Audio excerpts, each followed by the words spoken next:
தமிழ் உறவுகளுக்கு வணக்கம். இன்றைய கதை இன்னொரு அத்தியாயம். வாங்க கதைக்கு போகலாம். சாந்தா, உனக்கு ஃபோன் வந்திருக்கு. டெஸ்பாச் கிளர்க் சுந்தரம் குரல் கொடுக்க இன்னொரு வாய்ஸை மும்பரமாய் டைப் செய்து கொண்டிருந்த நான் நாற்காலியை பின்னுக்கு தள்ளி கொண்டு எழுந்தேன். வேக வேகமாய் நடந்து போய் சுவரோரமாய் போடப்பட்டிருந்த மேஜையின் மேல் ஒருக்களித்து வைக்கப்பட்டிருந்த ரிசீவரை எடுத்து காதுக்கு கொடுத்தேன். ஹலோ, பேசுறது யாரு? சாந்தாவா? ஆமா, சாந்தா. நான் பக்கத்து வீட்டு ஹெட்மாஸ்டர் ராஜகோபாலன் பேசுறேம்மா. சொல்லுங்க சார். அம்மா, நீ ஆஃபீஸுக்கு லீவு போட்டுட்டு உடனே கங்கா நர்சிங் ஹோமுக்கு புறப்பட்டு வாமா. ஏன் சார், என்னாச்சு? என்ன விஷயம்? உங்க அப்பா திடீர்னு மாரை பிடிச்சுக்கிட்டு கீழே விழுந்துட்டாரம்மா. ஹார்ட் அட்டாக்குன்னு டாக்டர் சொன்னார். தலையில வேற அடிபட்டு இருக்கு. என் நெஞ்சுக்குள் அப்பாவை பற்றிய அந்த செய்தி ஒரு தீக்கட்டி மாதிரி விழ துடித்து போனேன். இப்ப வந்துடுறேன் சார், சீக்கிரமா வாமா. அவர் ரிசீவரை வைத்துவிட நான் பட்டனை தட்டிவிட்டு என் கணவர் வேலை செய்யும் கம்பெனிக்கு டயலை சுற்றினேன். மறுமுனையில் ரிசீவர் எடுக்கப்பட்டது கேட்டேன். Metro Tyres? Yes. Accountant mister குணசேகரனை கொஞ்சம் லைன்ல கூப்பிட முடியுமா? நீங்க யாரு? நான் அவரோட ஒய்ஃப். லைன்ல இருங்க. நான் காத்திருந்தேன்.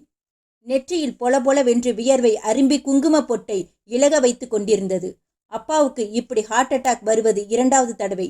என் கல்யாணத்திற்கு முன் ஒரு தடவை, ஒரு மத்தியான நேரத்தில் முதல் தடவையாய் அந்த அட்டாக் வந்தது. உடம்பெல்லாம் தண்ணீர் ஊற்றிய மாதிரி வியர்த்து கொட்ட இரண்டு கைகளாலும் மாரை பற்றி கொண்டு அவர் துடித்த துடிப்பு என் கண் முன்னால் பிரேம் போட்டு மாட்டின படம் மாதிரி தொங்கியது.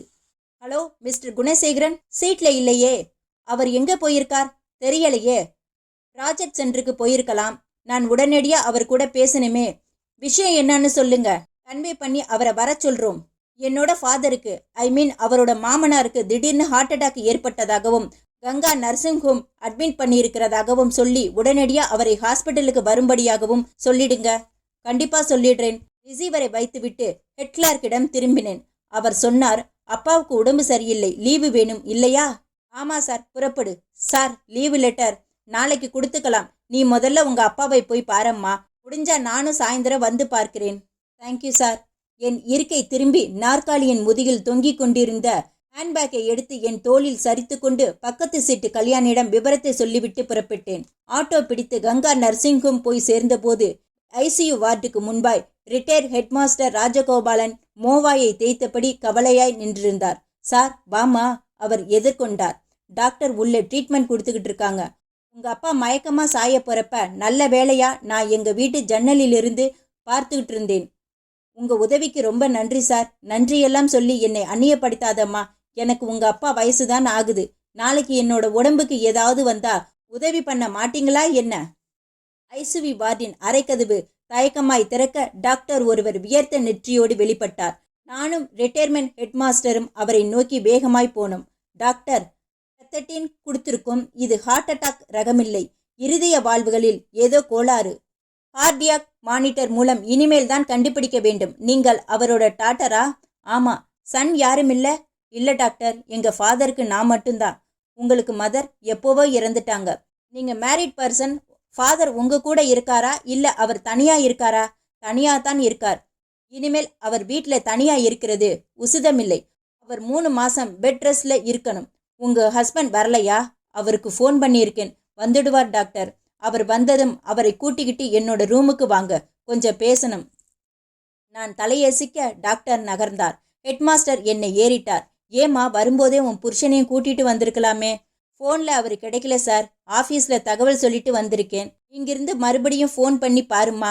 ஆஃபீஸில் ஒரு வேளை சொல்ல மறந்தாலும் மறந்துடுவாங்க.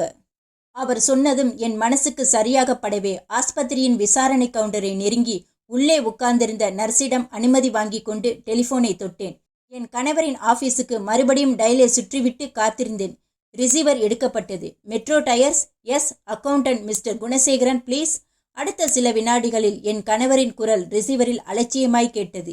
என்னங்க, எங்க அப்பாவை கங்கா நர்சிங் ஹோம்ல அட்மிட் பண்ணியிருக்கு. கொஞ்ச நேரத்துக்கு முந்தி உங்க ஆஃபீஸுக்கு ஃபோன் பண்ணியிருந்தேன். யாரும் தகவல் சொல்லலையா? சொன்னாங்க. பின்ன ஏன் ஹாஸ்பிட்டலுக்கு வரல? ஆஃபீஸ் வேலை தலைக்கு மேல் குவிஞ்சு கிடக்கு. இந்த மாதம் பேலன்ஸ் ஷீட்டுக்காக எம்டி சார் காத்துக்கிட்டு இருக்காரு. நான் எப்படி வர முடியும்? 1 மணி நேரம் பர்மிஷன் கேட்டு வந்திருக்கலாமே. சரி, உங்க அப்பாவுக்கு என்ன உடம்புக்கு? ஹார்ட் அட்டாக் மாதிரி வந்து மயங்கி விழுந்துட்டார். ட்ரீட்மெண்ட் கொடுக்குற டாக்டர் வேற எதையோ சொல்றார். நீங்க உடனே புறப்பட்டு வாங்க. நான் வந்து என்ன பண்ண போறேன்? நீ உங்க அப்பாவுக்கு பக்கத்துல இரு. நான் சாயந்தரம் ஆபீஸ் முடிஞ்சு வரேன். நீங்க இப்பவே வந்தா பரவாயில்ல. உங்ககிட்டயும் என்கிட்டயும் டாக்டர் என்னமோ பேசணுமாம். நீ கேட்டு வை. என்னங்க இவ்வளவு அலட்சியமா பேசுறீங்க? எனக்கு அவர் அப்பான்னா உங்களுக்கு மாமனார் இல்லையா? அடடா, எவ்வளோ பெரிய உண்மையை சொல்லி என்ன புள்ளேரிக்கு வச்சுட்ட. ஆபீஸ்ல எனக்கு தலைக்கு மேல வேலை இருக்குன்னு சொல்ற. அதை காதலியே போட்டுக்காம நீ பாட்டுக்கு ஆஸ்பத்திரிக்கு வாங்கன்னு கூப்பிட்டா என்னடி அர்த்தம்? நான் ஆஸ்பத்திரிக்கு வந்து என்ன பண்ணணுங்கிற? உங்க அப்பாவோட கட்டிலுக்கு பக்கத்துல உட்கார்ந்துகிட்டு அவர் மூஞ்சையே பார்த்துக்கிட்டு இருக்க சொல்றியா? என் கணவர் போனில் எரிந்து விழ நான் கண்களின் நிரம்பிய நீரோடு எதுவும் பேசாமல் ரிசீவரை வைத்தேன். கண்களை சேலை தலைப்பால் ஒற்றிக்கொண்டு ஹெட்மாஸ்டரை நெருங்கினேன். என்னம்மா, உன் புருஷன் வர்றேன்னு சொன்னாரா? ஆபீஸ்ல ஏதோ வேலை இருக்காம், சாயந்தரம் வர்றேன்னு சொன்னார். சாயந்தரமா டாக்டர் உங்க 2 பேர்கிட்டையும் ஏதோ பேசணும்னு சொன்னாரேம்மா. சொன்னார், ஆனா அவர் வரணுமே. என்ன கொஞ்சம் கூட பொறுப்பில்லாத மனுஷனாய் இருக்கார். ஹாஸ்பிட்டலில் அட்மிஷன் ஆன விவரம் தெரிஞ்சதும் உடனே புறப்பட்டு வர வேண்டாமா? நீ வாமா, டாக்டர் கிட்ட நீயும் நானும் போய் பேசலாம். நானும் அவரும் டாக்டரின் அறையை நோக்கி போனோம். டாக்டர் அறையில் ஓய்வாய் உட்கார்ந்திருந்தார். லாஃபியில் எக்ஸைக்கிளை போட்டு பார்த்து கொண்டிருந்தார். என்னை பார்த்து கேட்டார், என்ன உங்க கணவர் வந்துட்டாரா? இல்ல டாக்டர், அவர் இப்போ வரக்கூடிய சூழ்நிலை இல்ல. நீங்க எதை பேசுறதா இருந்தாலும் என்கிட்ட பேசலாம். இவரும் அப்பாவுக்கு வேண்டியவர்தான். டாக்டர் நாற்காலியை காட்டினார். நாங்கள் உட்கார்ந்தோம். டாக்டர் சில வினாடிகள் மௌனம் சாதித்துவிட்டு என்னை ஏறிட்டார். உங்க ஃபாதருக்கு இன்னும் 1 மாசத்துல ஹார்ட்ல ஒரு ஆபரேஷன் பண்ண வேண்டியிருக்கு. ஏறக்குறைய பைபாஸ் சர்ஜரி மாதிரிதான். நான் அதிர்ச்சியில் விழிகளை விரித்தேன். டாக்டர், ஆபரேஷனுக்கு வேண்டிய செலவு அதிகமா இருக்குமா? உங்களால சமாளிக்க முடியுமா? எவ்வளவு டாக்டர்? கிட்டத்தட்ட 1 லட்சத்துக்கு மேல வரும். கல்கத்தா காலை 10:30 மணிக்கு பிரின்ஸ் அன்வன்ஷா ரோட்டில் 4 மாடி கட்டிடத்தின் முகப்பில் சுரேந்தர் ஜே சுரேந்தர் என்ற எழுத்துக்கள் எவர் சில்வர் உடம்போடு வெயிலில் மின்னிக் கொண்டிருக்க அதன் வாசலில் ஆட்டோவை நிறுத்தி கொண்டு கீழே இறங்கினாள் அந்த இளம்பெண். 25 வயது உடம்பு, பாப்தலை, உருண்டை முகம், காதில் இளம்பச்சை நிற ஸ்டட், நெற்றியில் பச்சை நிற ஸ்டிக்கர், ஷல்வார் கமிசுக்குள் நுழைந்திருந்தாள். தோளில் ஹேண்ட்பேக். ஆட்டோவை அனுப்பிவிட்டு உள்ளே நுழைந்தாள். விசாரணை கவுண்டரில் ஜிஎம் அறை எங்கே என்று தெரிந்து கொண்டு லிப்டில் பயணம் செய்ய ஜில்லுப்பான பராந்தாவில் நடந்து M. Shiv Shankar Chatterjee general manager என்று வங்காள மொழியிலும் ஆங்கிலத்திலும் எழுதப்பட்டிருந்த அறைக்கு முன்பாய் வந்து நின்றாள். டொக் டொக். S come on. கரகரப்பான குரலொன்று அமர்த்தலாய் வெளிப்பட்டு அழைத்தது. அவள் கதவை தள்ளிக்கொண்டு உள்ளே போனாள். Good morning sir. சட்டர்ஜி நிமிர்ந்தார். ரசகுல்லா நிறம், பளீரென்று ஜிப்பாவிலும் வேஷ்டியிலும் கண்ணியத்தை காட்டினார். குட் மார்னிங் என்றவளிடம் தன் கையில் இருந்த பழுப்பு கவரை நீட்டினாள்.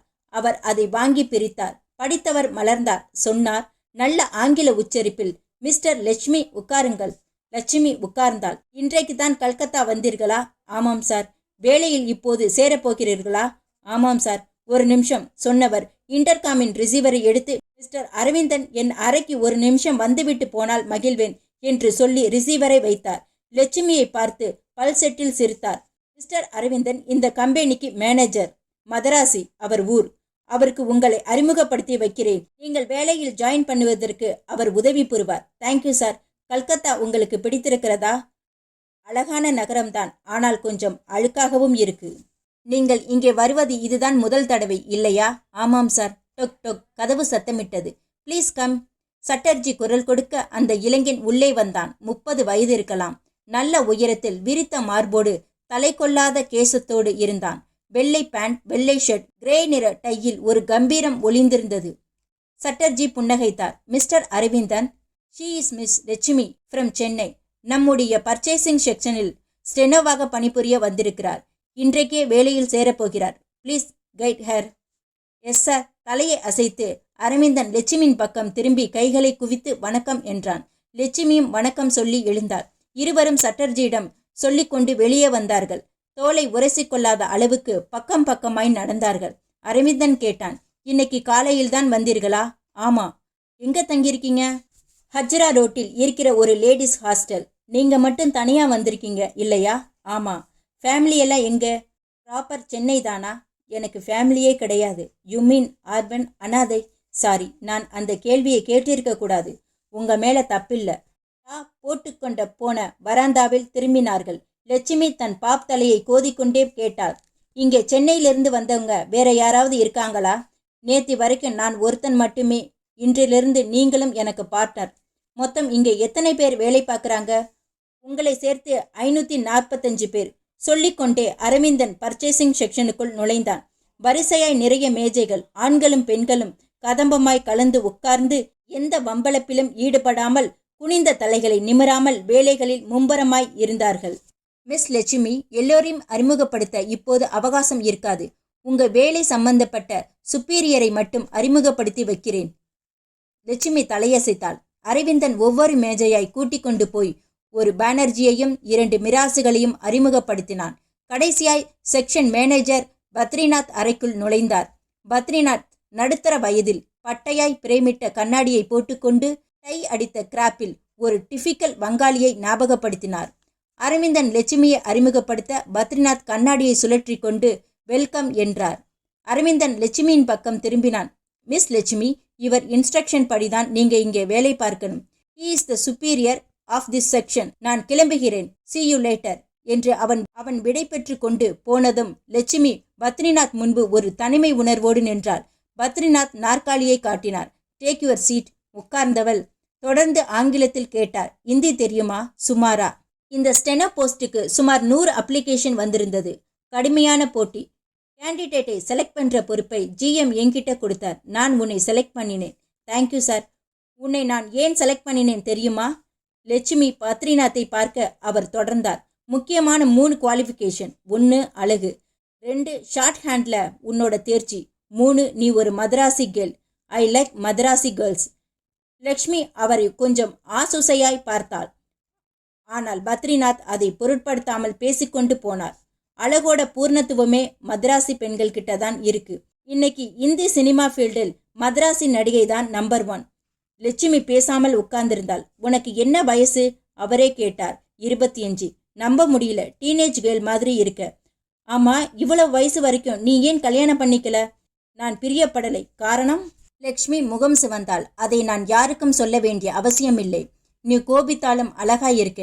இது பர்ச்சேசிங் செக்ஷன் தானே? ஆமா, இதுல என்ன சந்தேகம்? அழகை பத்தி ஆராயிர ஆராய்ச்சி கூடம்னு எனக்கு ஒரு சந்தேகம். நான் என்னோட சீட்டுக்கு போலாமா சார்? பத்ரிநாத் அழைப்பு மணியை தட்டினார். அட்டெண்டர் உள்ளே வந்தான். பெங்காலி மொழியில் அவர் ஏதோ சொல்ல அவன் லட்சுமியை கூட்டிக் கொண்டு வெளியே போனான். அவன் வெளியே போய் கொண்டிருக்கும் போதே இன்டர்காம் கூப்பிட்டது. பத்ரிநாத் ரிசீவரை எடுத்தார். மறுமுனையில் ஜிஎம் சட்டர்ஜி பேசினார். பத்ரி, உன்னோட செலக்ஷன் அற்புதம். என்னோட செலக்ஷன் என்னைக்குமே சோடம் போனதில்லை. அவகிட்ட பேசி பார்த்தியா? என்ன படியுமா? கொஞ்சம் முரண்டு பிடிக்கிற கேஸ் போல் தெரியுது. போக போக நம்ம வழிக்கு கொண்டாந்துடலாம். Ganga nursing home. சாயந்தரம் 6 மணி. ஸ்கூட்டரை ஹாஸ்பிட்டல் 2 வீலர்ஸ் பார்க்கிங்கில் நிறுத்திவிட்டு உள்ளே நுழைந்த என் கணவரை எதிர்கொண்டேன் நான். வாங்க, உங்க அப்பாவுக்கு இப்ப எப்படி இருக்கு? இன்னும் மயக்கம் தெரியலங்க. எங்க அம்மாவுக்கு தகவல் சொல்லி அனுப்புனியா? பக்கத்து வீட்டு ஹெட்மாஸ்டர் கிட்ட சொல்லி அனுப்பிச்சேன். ஆனா அத்தை இன்னும் வரலை. அவர் போய் சொன்னாரோ என்னவோ. அவர் மறக்க மாட்டார். கண்டிப்பா சொல்லியிருப்பார். அப்படின்னா அவர் போய் சொல்லியும் எங்க அம்மா வர பிரியம் இல்லாம வீட்டில் உட்கார்ந்துகிட்டு இருக்காங்கன்னு சொல்ல வர்றியா? நான் அப்படியா சொன்னேன்? சரி சரி, வா, உங்க அப்பாவை பார்க்கலாம். முறைப்பாய் சொன்ன அவரை ஐசியூ வார்டுக்கு கூட்டி கொண்டு போனேன். போக போகவே கேட்டார். உங்க அப்பாவை இந்த ஹாஸ்பிட்டல்ல கொண்டு வந்து அட்மிஷன் பண்ணினது யாரு? பக்கத்து வீட்டு ரிட்டையர் ஹெட்மாஸ்டர் தான். இது ரொம்ப காஸ்ட்லி நர்சிங் ஹோம் ஆச்சே. அவசரத்துக்குன்னா இங்கே கொண்டு வந்திருக்காரு. சண்முகம் நர்சிங் ஹோம் கொண்டு போயிருக்கலாம்பே. அது ரொம்ப தூரமாச்சே. என் கணவர் என்னை முறைத்தார். நான் ஒன்றும் பேசாமல் ஐசியூ வார்டுக்குள் நுழைந்து அப்பாவின் கட்டிலை நோக்கி போனேன். நர்ஸ் அவருடைய நாடியை பிடித்து பார்த்து கொண்டிருந்தாள். என் கணவர் கட்டிலுக்கு பக்கத்தில் வந்து நின்றார். அரை நிமிஷ நேரம் அப்பாவை பார்த்தார். பிறகு பக்கத்தில் இருந்த நர்ஸை பார்க்க ஆரம்பித்தார். அந்த வழப்பமான மலையாள நர்ஸின் மார்புகளை அவர் பார்வை திருட்டுத்தனமாய் வருட நான் தலையை குனிந்து கொண்டேன். அவர் அவளிடம் வேண்டுமென்றே பேச்சை கொடுத்தார். இப்ப பெரியவருக்கு எப்படி இருக்கு? அப்படியேதான் இருக்கு. மயக்கம் எப்ப தெரியும்? இன்னும் 2 மணி நேரமாகும்.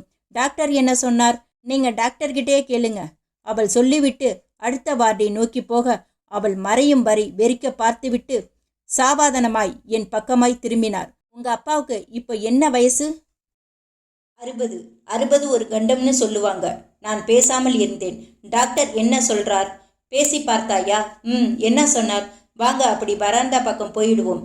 கட்டிலுக்கு பக்கத்தில் நின்று எதையும் பேச வேண்டாம். நடந்து போய் வராண்டாவில் நின்று கொண்டோம். தொட்டிலில் செழிப்பாய் வளர்ந்திருந்த குரோட்டன்ஸ் இலைகளை வருடிக்கொண்டே என் கணவரை ஏறிட்டேன். அப்பாவுக்கு ஹார்ட்ல ஒரு ஆபரேஷன் பண்ணணுமா? அவர் முகம் மாறியது. ஹார்ட்ல ஆபரேஷன்னா அது மேஜர் ஆபரேஷன் ஆச்சே. பைபாஸ் ஹார்ட் சர்ஜரியாம். போச்சுடா, கிட்டத்தட்ட ₹1,00,000 செலவாகும். டாக்டரும் அப்படிதான் சொன்னார். நீ டாக்டருக்கு என்ன பதில் சொன்னே? உங்ககிட்ட கேட்டுட்டு பதில் சொல்றதா சொன்னேன். என்கிட்ட நீ என்ன கேட்க போற? பணத்துக்கு எப்படி ஏற்பாடு பண்றதுன்னு தானே. உங்க அப்பாவுக்கு ஆபரேஷன் பண்றதுன்னு முடிவு பண்ணிட்டியா? பின்ன ஆபரேஷன் பண்ண வேண்டாமா? சரி, அவ்வளோ பணம் உங்ககிட்ட ஏது? பேங்க் சேவிங்ஸ்ல ₹20,000 இருக்கு. ஆஃபீஸ்ல லோன் 30,000 வாங்கிக்கலாம். அப்புறம் எங்க அம்மாவோட பழைய நகைகளை நிறுத்திடி. என் கணவர் ஏறக்குறைய கத்தினார். உனக்கு ஏதாவது புத்தி இருக்கா? வயசான கிழத்துக்கு போய் ₹1,00,000 செலவு பண்ணி ஆபரேஷன் பண்ணணுமா? அவர் எங்க அப்பாங்க. அதுக்காக பணத்தை பால் பண்றதா? டாக்டர் கிட்ட இந்த ஆபரேஷன் வேண்டாம்னு சொல்லிடு. நான் என் கணவரை முறைத்தேன். என்னடி முறைக்கிற? உங்க அம்மாவுக்கு இந்த நிலைமை வந்திருந்தா நீங்க ஆபரேஷனை வேண்டாம்னு சொல்லுவீங்களா? பதில் சொல்லாமல் அவர் முறைத்தார். பிறகு அடிக்குரலில் கர்ஜித்தார். ஆஸ்பத்திரியாச்சேன்னு பார்க்கிறேன். இல்லைன்னா உன்னை அடிச்சே கொன்னிருப்பேன். நீங்க என்ன கொன்னாலும் சரி, எங்க அப்பாவுக்கு நான் ஆபரேஷன் பண்ணத்தான் போறேன். உனக்கு நெஞ்சில அவ்வளவு தைரியம் இருக்கா?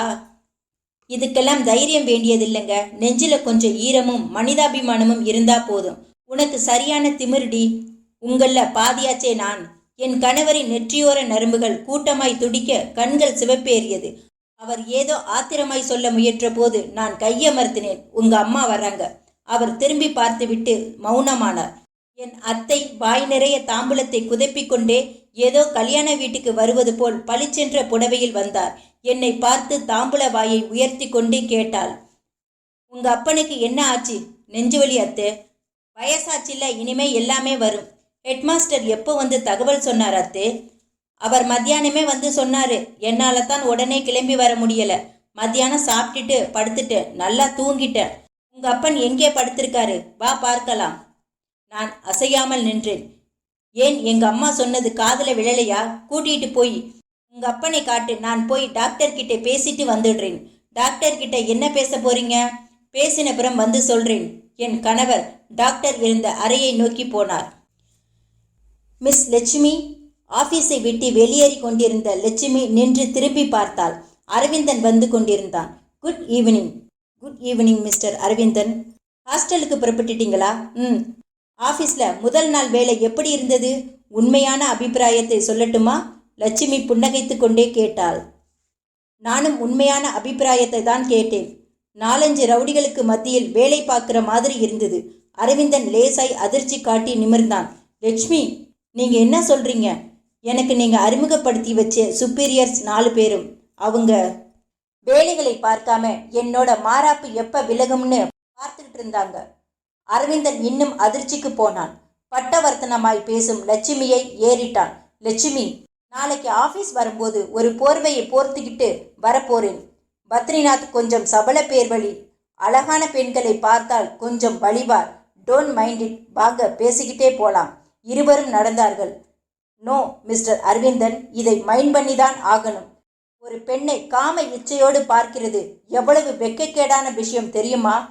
சில ஆண்களுக்கு அது தெரியறதில்லை. தெரிய வைக்கணும். மிஸ் லட்சுமி, நான் ஒன்று சொல்லட்டுமா? சொல்லுங்க.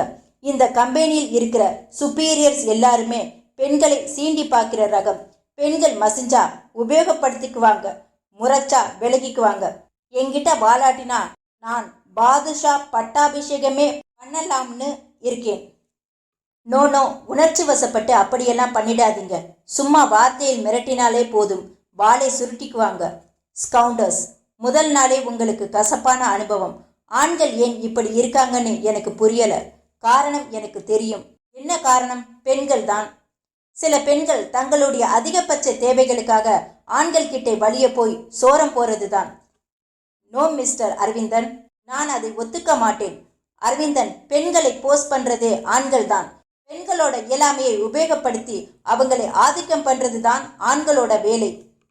பஸ் காரன் சத்தம் கேட்டு இருவரும் விலக அந்த ஸ்கூல் பஸ் ரோட்டோரமாய் வந்து நின்றது. ஒரு நிமிஷம் மிஸ் லட்சுமி, சொன்ன அரவிந்தன் ஸ்கூல் பஸ்ஸை நோக்கி போனான்.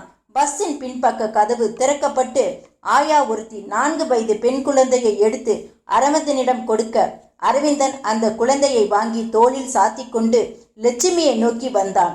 லட்சுமி ஆச்சரியமாய் அவனை பார்த்தாள். இந்த குழந்தை என்னோடதுதான். மை குட்னஸ், உங்களுக்கு கல்யாணம் ஆயிருக்காதுன்னு நினைச்சேன். அரவிந்தன் புன்னகைத்தான். 5 வருஷத்துக்கு முந்தியே என்னோட கல்யாணம் முடிஞ்சுது. குழந்தைக்கு என்ன வயசாகுது? 4. கீழே இறக்கி விடுங்களேன், நடந்து வரட்டும். இவ்வளவு பெரிய குழந்தையை எதுக்காக சுமக்கணும்? அவளால் நடந்து வர முடியாது லட்சுமி. ஏன்? Polio attack.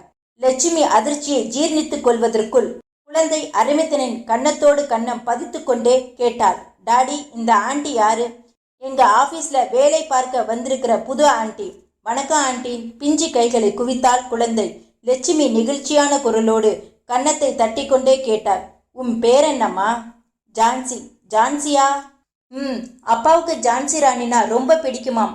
அதான் எனக்கும் அந்த பேர். நல்லா இருக்குல்ல ஆண்டி? நல்லா இருக்குமா. Thank you aunty. நீ எத்தனையாவது படிக்கிற? எல்கேஜி. எந்த ஸ்கூல்? Leeks Convent. அரவிந்தன் ஜான்சியிடம் குறுக்கிட்டு சொன்னான். ஆண்டியை நம்ம வீட்டுக்கு கூப்பிடு ஜான்சி. எங்க வீட்டுக்கு வாங்க ஆண்டி. உங்க வீடு எங்கே? அதோ அதான்.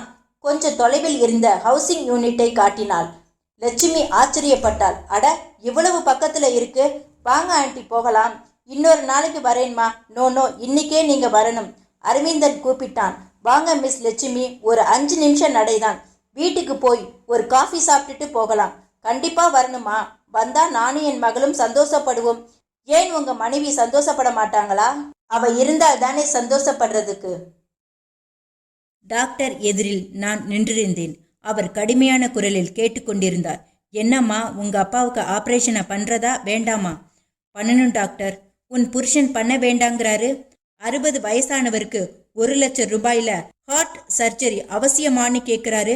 எங்க அப்பா அவருக்கு மாமனார் தானே. நானும் எவ்வளவோ சொல்லி பார்த்துட்டேன், அவர் கேட்கலை டாக்டர்.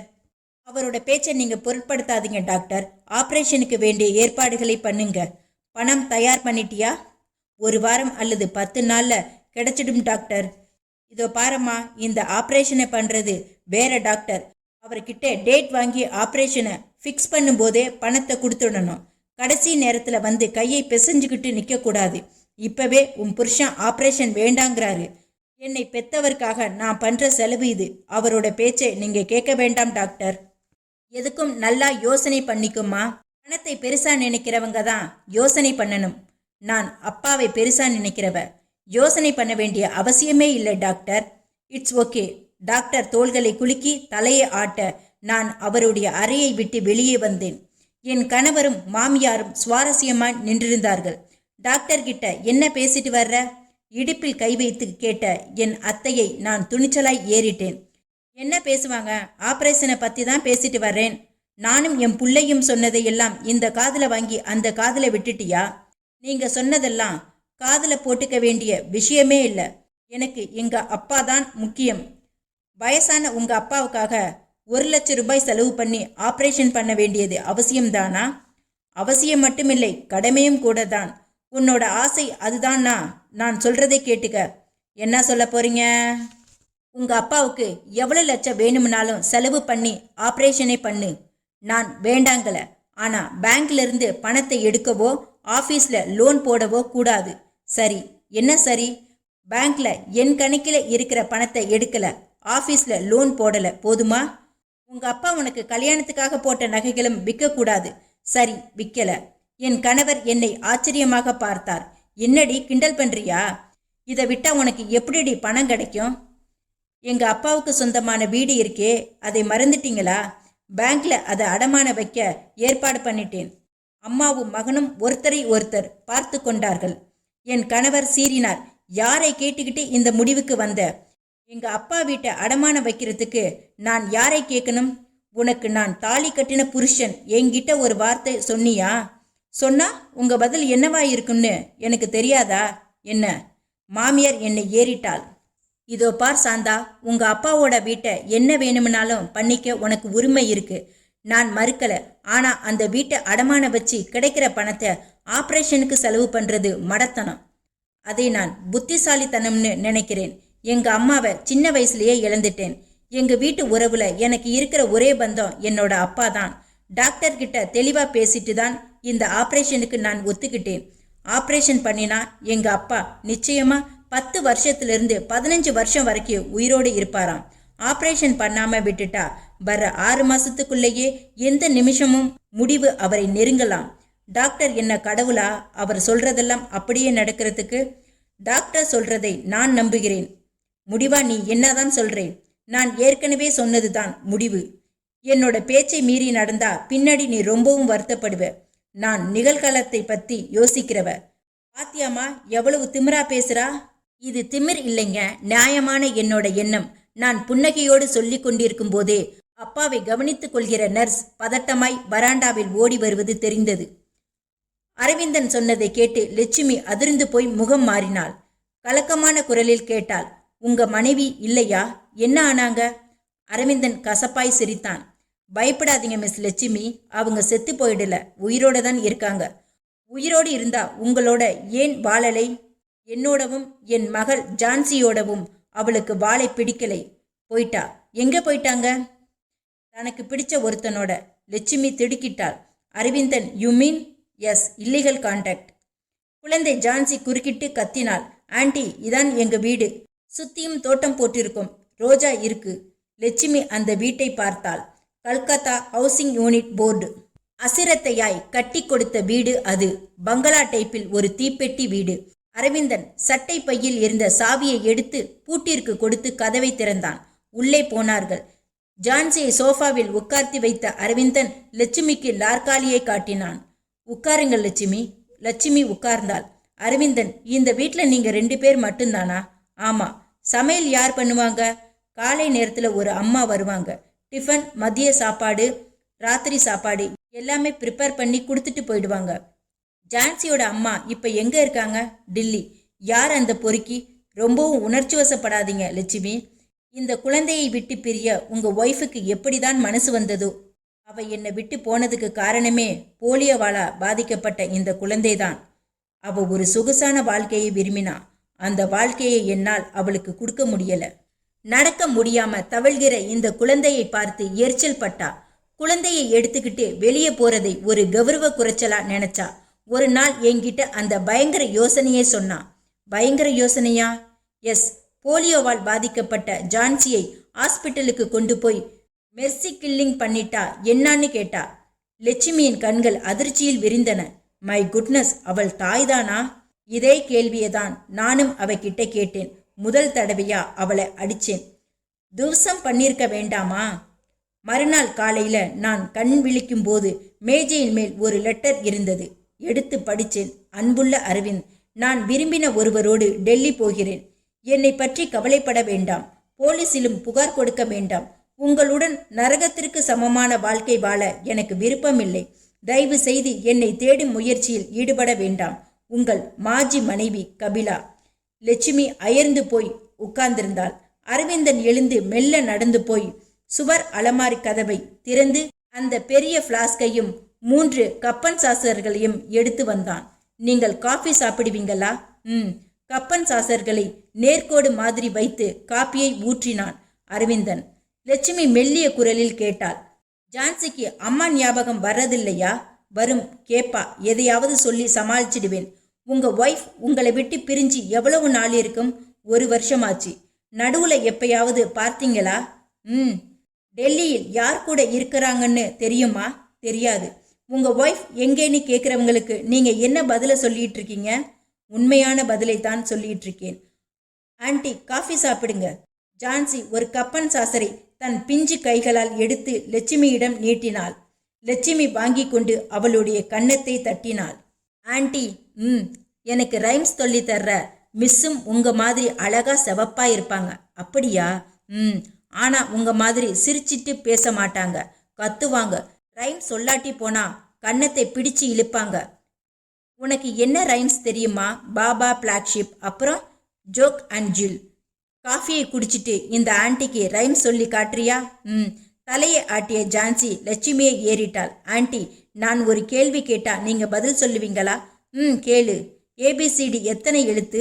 26 எழுத்தும்மா. தப்பு, 4 எழுத்து. நான் ஏபிசிடி எத்தனை எழுத்துன்னு தானே கேட்டேன். யூ நாட்டி கேர்ள். ஆயில் ரூமுக்கு தமிழ்ல என்ன சொல்லுவீங்க ஆன்ட்டி? எண்ணெய் அறை. உங்களை அறையட்டுமா? குழந்தை ஜான்சி கேட்க லட்சுமி அயர்ந்து போனாள். நர்ஸ் வேகமாய் ஓடி வருவதை பார்த்ததும் லேசாய் நான் துணுக்குற்றேன். என் கணவரையும் அத்தையையும் மறந்துவிட்டு அவளை நோக்கி போனேன். சிஸ்டர், ஏதாவது ப்ராப்ளமா? அவள் நின்று வியர்த்து வலியும் முகத்தோடு என்னை ஏறிட்டாள். உங்கள் ஃபாதர் முட்டாள்தனமான ஒரு காரியத்தை பண்ணிட்டார். 2 ஸ்பூனுக்கு மேல் சாப்பிடக்கூடாத மருந்தை எடுத்து முழு பாட்டில் மருந்தையும் சாப்பிட்டார். அவர் குடலை இம்மிடியேட்டா வாஷ் பண்ணணும், இல்லைன்னா உயிருக்கு ஆபத்து சொல்லிவிட்டு அவள் டாக்டரை நோக்கி ஓட நான் அப்பா என்று வீறிட்டு கொண்டு வார்டை நோக்கி ஓடினேன். அப்பா கட்டிலில் சொருகி கண்களோடு படுத்திருந்தார். நான் ஓடி போய் மூச்சிறைக்க அவர் அருகே குனிந்தேன். அப்பா, அம்மா சாந்தா, என்ன காரியம் பண்ணிட்டு இருக்கீங்க? எதுக்காக அவ்வளவு மருந்தையும் குடிச்சிட்டீங்க? உனக்காக தாம்மா. எனக்காவா? என்னப்பா சொல்றீங்க? நான் உயிரோடு இருந்தேன்னா வீட்டை அடமானம் வச்சு எனக்கு ஆப்ரேஷன் பண்ணுவேன். அப்பா, மாப்பிள்ளை சொல்றது சரிதாம்மா. இந்த வயசான கட்டைக்கு ₹1,00,000 செலவு பண்ணி ஆப்ரேஷன் எதுக்குமா? அப்பா மூச்சு திணறி பேசிக்கொண்டிருக்கும் போதே டாக்டர் ஓடி வந்தார். ஆர்டர்லிகள் ஸ்ட்ரெச்சரோடு வேகமாய் வந்தார்கள். டாக்டர் கத்தினார், குயிக், சீக்கிரம் ஆபரேஷன் தியேட்டருக்கு கொண்டு போங்க. தாமதிக்கிற ஒவ்வொரு செகண்டும் ஆபத்து.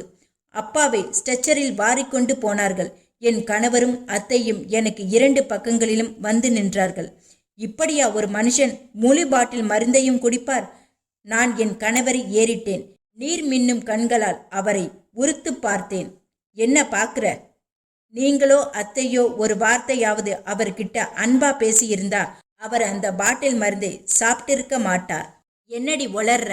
அந்த மருந்தை அவர் குடிக்கும்படியா பண்ணினதே நீங்க தான். எங்களை ஏதாவது சொன்ன மூஞ்சி மொகரன்னு பார்க்காம அரைஞ்சே கொன்னுடுவேன். உங்க அப்பன் புத்தி கெட்டு போய் மருந்தை குடிச்சார்னா அதுக்கு நாங்க என்னடி பண்ண முடியும்?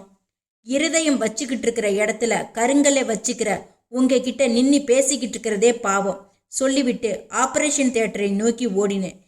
தியேட்டர் பரபரப்பாய் இருந்தது.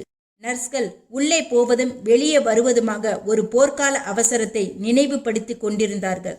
என் நெஞ்சுக்குள் ஒரு திகில் தீப்பந்தம் சடச் சடச்சென எரிய ஆரம்பித்தது.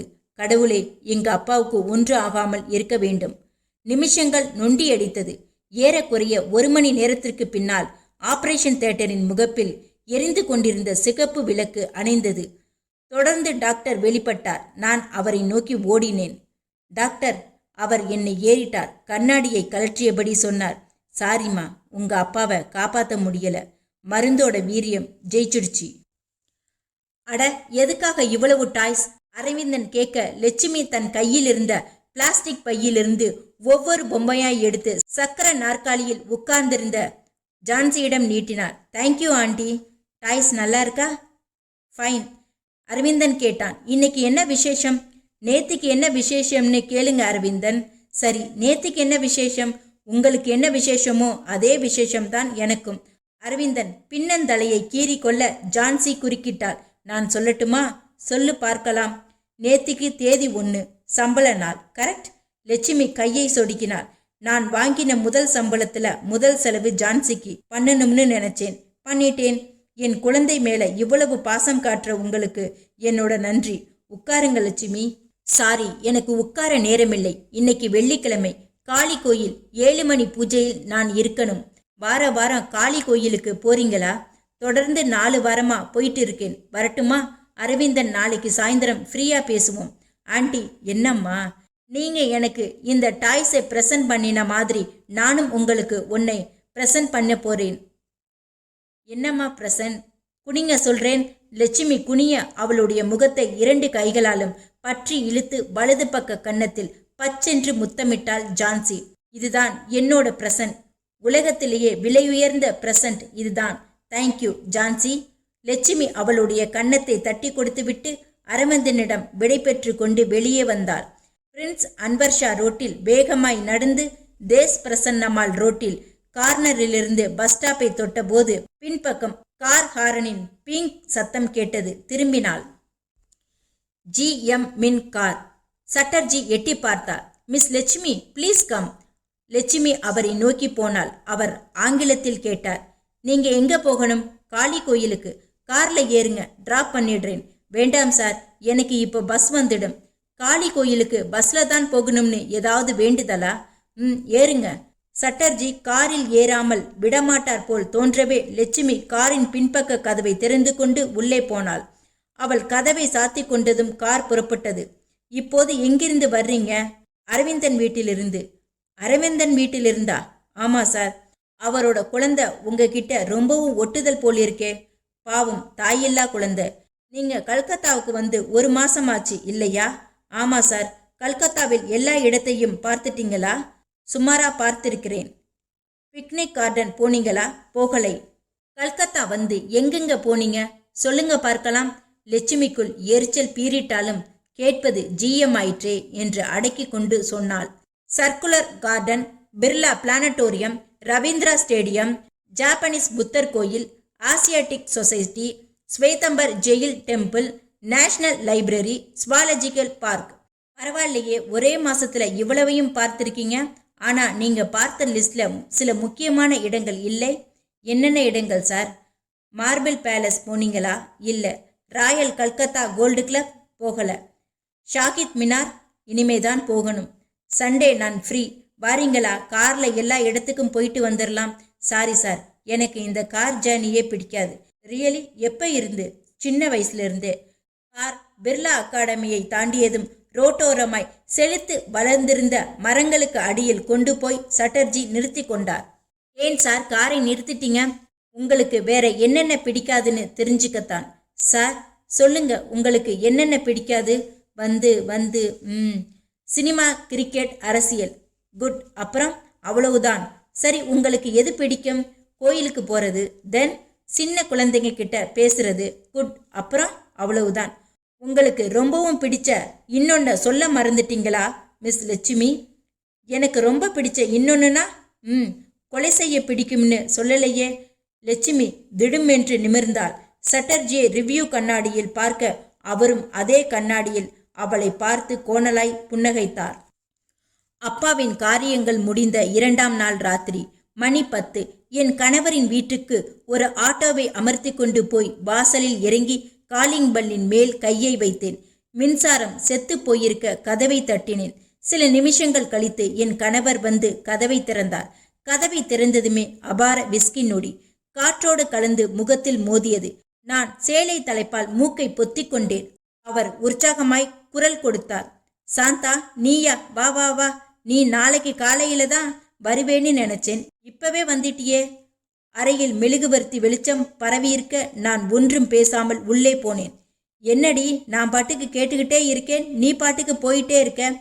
போதையில் தள்ளாடி கொண்டே வந்து என் தோளை பிடித்தார். என் கணவர் குடிக்கக்கூடியவர்தான். ஆனால் வெளியில் குடித்துவிட்டு வந்து தன் அம்மாவுக்கு தெரியாமல் அறைக்குள் பதுங்கிக் கொள்கிற ரகம். ஆனால் இன்றைக்கு வீட்டிலேயே இவ்வளவு ஓவரா இருக்கிறாரே. உங்க அம்மா வீட்டில் இல்லையா? எதுக்கு? என் தங்கச்சியோட நாத்தனாருக்கு 2 நாள்ல கல்யாணம் வருதே, அதுக்கு போக வேண்டாமா? நீங்க போகலையா? நாளைக்கு தான் நான் போறேன். உங்க அம்மா வீட்டில் இல்லாத தைரியத்துல தானே குடிச்சிட்டு ஆட்டம் போடுறீங்க. என் கணவர் இழித்தார். நம்ம மிலிட்ரி தோஸ்து வீராசாமி இல்ல, அவனுக்கு யாரோ 2 வெளிநாட்டு சரக்கு பாட்டில்ல கொடுத்தாங்களாம். எனக்கு 1 கொடுத்தான். உங்க அப்பா செத்து போன துக்கத்தை மறக்கிறதுக்காக வீட்டுக்கு கொண்டாந்து சாப்பிட ஆரம்பிச்சேன். நான் வெடித்தேன். எங்க அப்பா இருந்த துக்கம்னு சொல்லாதீங்க, சந்தோஷம்னு சொல்லுங்க. நீ எப்படி வேணுமனாலும் வச்சுக்க. ஆமா, ஆட்டோவை ஏண்டி வெயிட்டிங்லே போட்டிருக்க? நான் இங்க இருக்கிறதுக்காக இப்ப வரல. என்னோட திங்ஸை எல்லாம் எடுத்துக்கிட்டு போக வந்தேன். என்னடி ஒளர்ற? ஒளறதுக்கு நான் ஒன்னும் குடிச்சிட்டு வரல. தெளிவா ஒரு முடிவோடு தான் வந்திருக்கேன். ஒரு 6 மாச காலம் எங்க அப்பா இருந்த வீட்டுல தனியா இருக்க ஆசைப்படுறேன். தனியா இருக்க போறியா? ஆமா. சொல்லிக்கொண்டே என் அறைக்குள் நுழைந்தேன். பீரோவை திறந்தேன். என் பின்னாலேயே வந்து எதிர்பாராத விதமாய் என்னை கட்டி பிடித்தார். கோவிச்சுக்காதே சாந்தா, முதல்ல கையை எடுங்க. ஏற்கனவே நீ அழகு, இன்னைக்கு என்னோட கண்ணுக்கு கொள்ளை அழகா தெரிகிற. நீங்களும் ஒரு மனுஷனா? அவரை பிடித்து மூர்க்கமாய் தள்ளிவிட்டு பீரோவில் இருந்த என்னுடைய நகைகளையும் சேலைகளையும் சுட்கேஸில் திணிக்க ஆரம்பித்தேன். அதற்குள் என் கணவர் பக்கத்து அறைக்குள் நுழைந்து நீளமான அந்த விஸ்கி பாட்டிலோடு வெளிப்பட்டார். சாந்தா, ப்ளீஸ் போகாதே. நீ இன்னைக்கு ராத்திரி எனக்கு வேணும். சரக்கு உள்ளே போய் உடம்பு பூராவும் கதகதன்னு இருக்கு. நான் சுட்கேஸோடு ஆக்ரோஷமாய் எழுந்தேன். அவர் கையில் இருந்த பாட்டிலை பறித்து அவர் தலையிலேயே அந்த நாற்ற திரவத்தை அபிஷேகம் செய்தேன். இந்த நாத்தம் பிடிச்ச தண்ணி உங்க உடம்புக்குள்ள போனாதானே என்னோட ஞாபகம் உங்களுக்கு வரும். என் கணவர் ஆவேசமானார். அடிப்பாவி, 300 ரூபாய் சரக்கை இப்படி நாசம் பண்ணிட்டியே. விஸ்கியில் தெப்ப தெப்பலாய் நனைந்த உடம்போடு என் மேலே பாய முயன்றவரிடமிருந்து சற்றென்று விலகி சூட்கேஸோடு அறையிலிருந்து வெளியே வந்தேன். ஏய் ஏய் நில்லுடி. நான் நின்று உக்கிரமாய் முறைத்தேன். என்ன, உனக்கு எவ்வளவு கொழுப்பு இருந்தா இப்படி பண்ணிட்டு போவ? என்னை விட்டுட்டு 6 மாதம் தனியா இருக்க போறியா? நீ வேலை பார்க்கிற ஆபீஸ்ல எவனையாவது வச்சிருக்கியாடி? என்ன சொன்னீங்க? எவனையாவது வச்சிருக்கியான்னு கேட்டேன். அப்படியே வச்சுக்குங்களேன். அதனால என்ன இப்போ?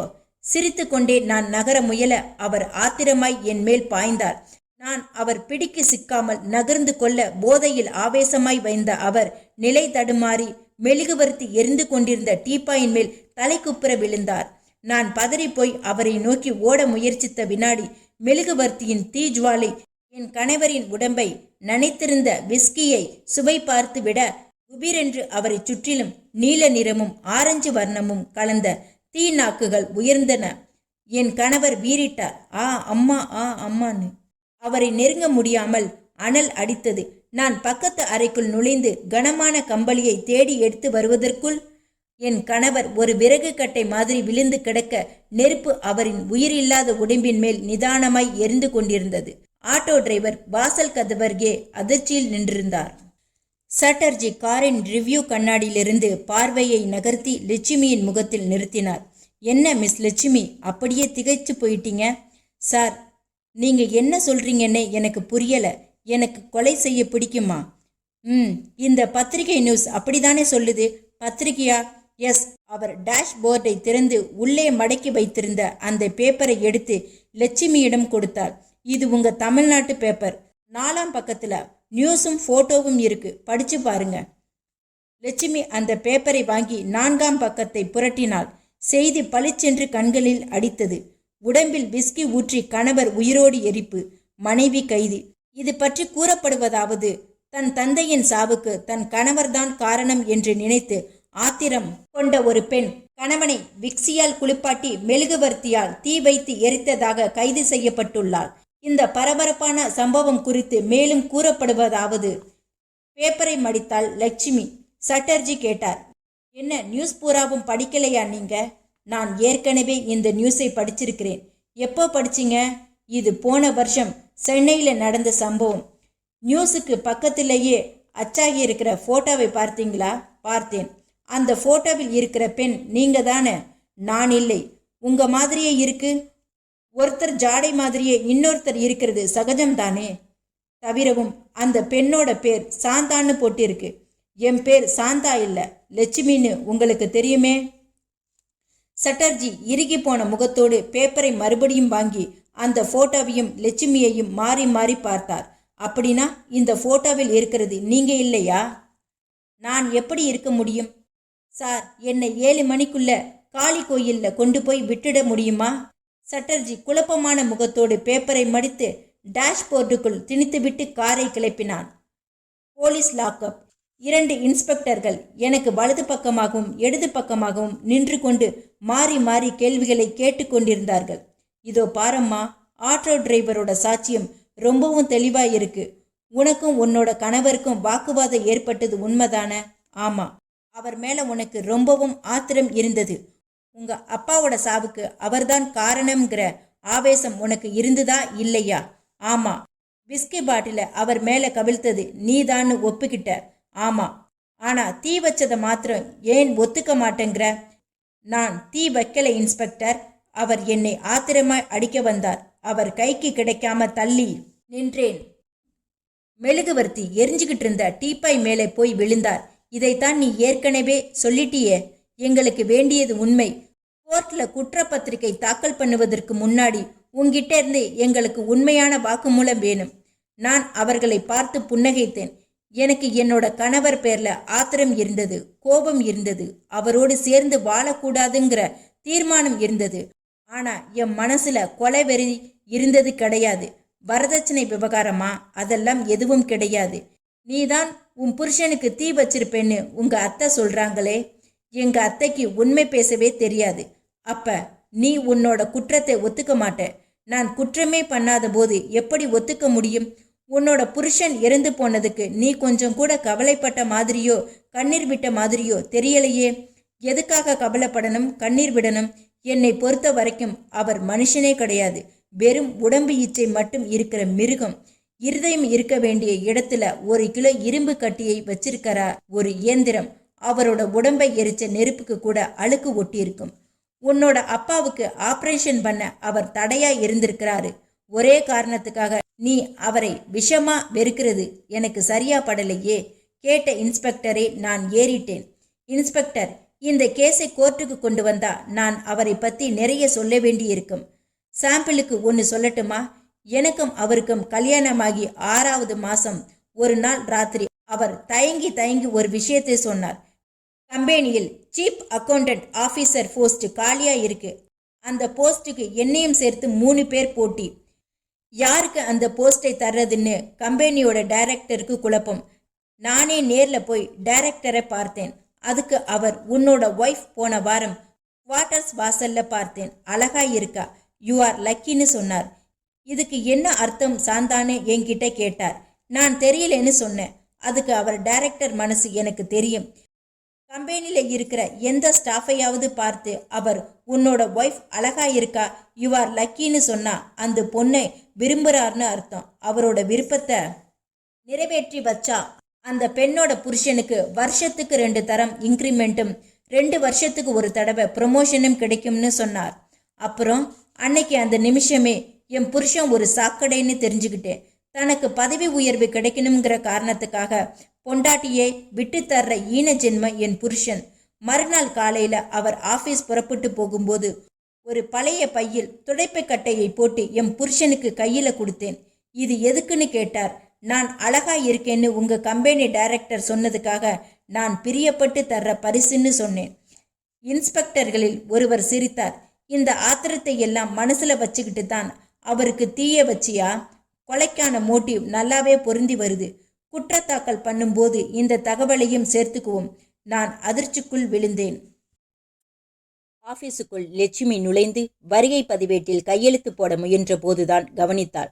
அரவிந்தன் பெயருக்கு நேராக சிவப்பு மையில் ஆப்சண்டை குறிக்கும் ஏ மார்க் போடப்பட்டிருந்தது.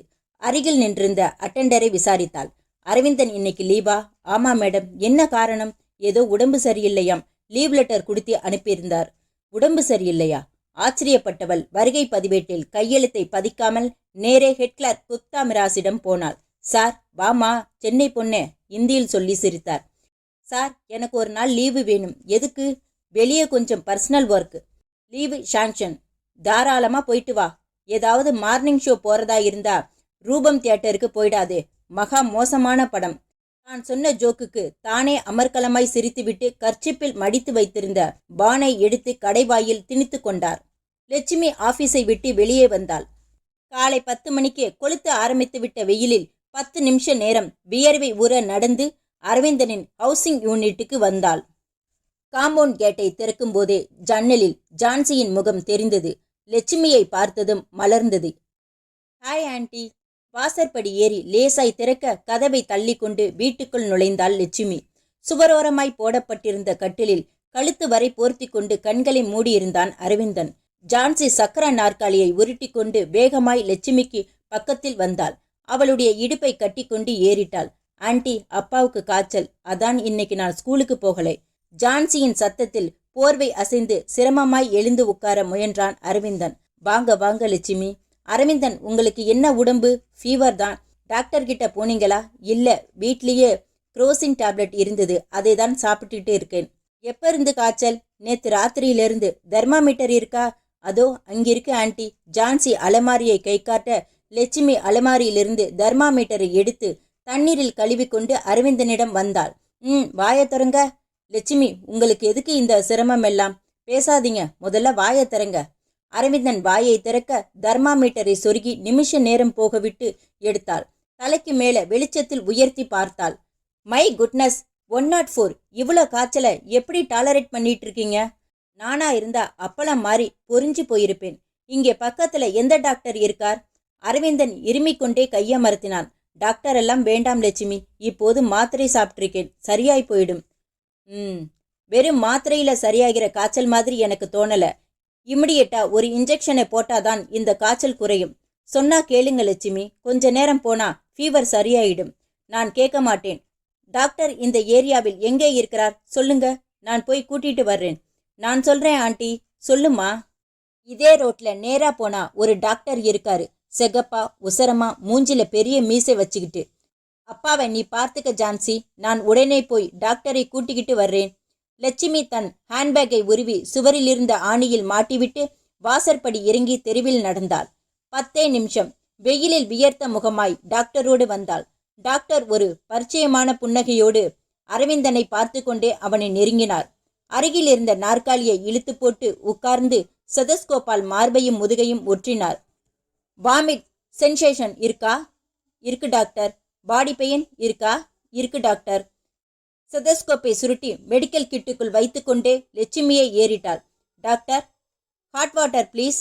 லட்சுமி கேஸ் அடுப்பை நோக்கி போனாள். ஒரு பாத்திரத்தை நீரை நிரப்பி கேஸ் அடுப்பில் சூடாக்கி கொண்டு வந்தாள். டாக்டர் அதில் ஊசியை கழுவி சிரஞ்சியில் கெட்டி வெள்ளையில் ஒரு மருந்தை ஏற்றிக்கொண்டு அரவிந்தனின் தோள்பட்டையை பற்றினார். ஜான்சி கண்களை மூடிக்கொண்டாள். டாக்டர் இன்ஜெக்ஷனை போட்டுவிட்டு லட்சுமியிடம் கேட்டார், நீங்க இவருக்கு என்ன வேணும்? Office கொலிக் doctor. இந்த வீட்ல வேற யாரு இருக்காங்க? வேற யாருமில்லை, இவர் மட்டும்தான். பிரிஸ்கிரிப்ஷன் பேடில் ஒரு மருந்தின் பெயரை எழுதி லட்சுமியிடம் நீட்டினார் டாக்டர். இந்த மருந்தை சரியா 4 மணி நேரத்துல ஒரு தடவை சாப்பிடணும். மொத்தம் 6 மாத்திரை. நாளைக்கு காலையில இதே நேரத்துக்கு வந்து பார்க்கிறேன். காய்ச்சல் குறைஞ்சதுன்னா ப்ராப்ளம் இல்லை. காய்ச்சல் குறையாத பட்சத்தில் ஹாஸ்பிட்டல்ல அட்மிட் ஆகி ட்ரீட்மெண்ட் எடுத்துக்கிறது பெட்டர். மருந்து சீட்டை வாங்கி கொண்ட லட்சுமி, டாக்டர் உங்களுக்கு ஃபீஸ் என்று தயக்கமாய் கேட்க, நாளைக்கு வந்து வாங்கிக்கிறேன் என்றார் டாக்டர். அவர் வெளியே போனதும் அரவிந்தனிடம் வந்தாள் லட்சுமி. நான் போய் பார்மசியில் இந்த மருந்தை வாங்கி கொண்டு வந்துடுறேன். லட்சுமி, நீங்க ஆபீஸுக்கு போகலையா? நான் இன்னைக்கு லீவு. லீவா? எதுக்கு லீவு? எனக்கு வேண்டிய ஒருத்தருக்கு உடம்பு சரியில்லை, அதான் லீவு போட்டுட்டு வந்தேன். லட்சுமி, உங்களுக்கு உடம்பு நல்லாகிற வரைக்கும் நான் இங்க தான் இருக்க போகிறேன். வேண்டாங்க, இந்த உதவியெல்லாம் அதிகம். சமையல்காரி தினமும் வர்றா, வேண்டியதை அவ பண்ணுவா. சமையல்காரி எல்லா நேரமும் இந்த வீட்ல இருப்பாளா என்ன? இந்த குழந்தைக்கு வேண்டியதை யார் பண்ணி கொடுப்பாங்க? குழந்தை டாய்லெட் போகணும்னா உங்களால இந்த உடம்போட அவளுக்கு உதவ முடியுமா? லட்சுமி, பேசாம படுங்க, நான் போய் இந்த மாத்திரைகளை வாங்கிட்டு வர்றேன். சரியா 4 மணி நேரத்துக்கு ஒரு தடவை சாப்பிடணுமாம். சரியான நேரத்துக்கு உங்களால மாத்திரையை சாப்பிட முடியும்னு எனக்கு தோணல. அதனால 6 மாத்திரையும் தீர்ற வரைக்கும் நான் இங்கேதான் இருப்பேன். ஜான்சி. என்ன ஆண்டி? அப்பாவை பார்த்துக்கம்மா, மருந்து வாங்கிட்டு வந்துடுறேன். செஷன் கோர்ட்டு 7வது சேம்பர்.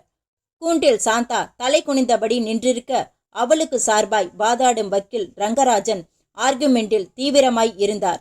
மைலாட், இந்த வழக்கில் சாந்தாவுக்கு எதிராக சாட்சியம் அளித்த போலீஸ் தரப்பின் எல்லா சாட்சிகளும் உருவாக்கப்பட்டவை. தன்னுடைய ஒழுக்கமற்ற மனிதாபிமானமற்ற கணவனின் மேல் அவளுக்கு கோபம், ஆத்திரம், வெறுப்பு இருந்தாலும் கணவனையே கொலை செய்யக்கூடிய அளவுக்கு அவள் மனதில் வன்மம் இல்லை. சம்பவம் நடந்த இரவு அந்த பகுதி முழுவதும் மின்சாரம் தவறியிருந்தது. அதன் காரணமாக சாந்தாவின் கணவன் குணசேகரன் டீப்பாயின் மேல் ஒரு மெழுகுவர்த்தியை கொளுத்தி வைத்திருக்கிறான். குணசேகரனின் உடம்பில் தீப்பற்ற காரணமாய் இருந்தது அந்த மெழுகுவர்த்தி தான் என்பது போலீஸ் தரப்பிலேயே சொல்லப்பட்டிருக்கிறது.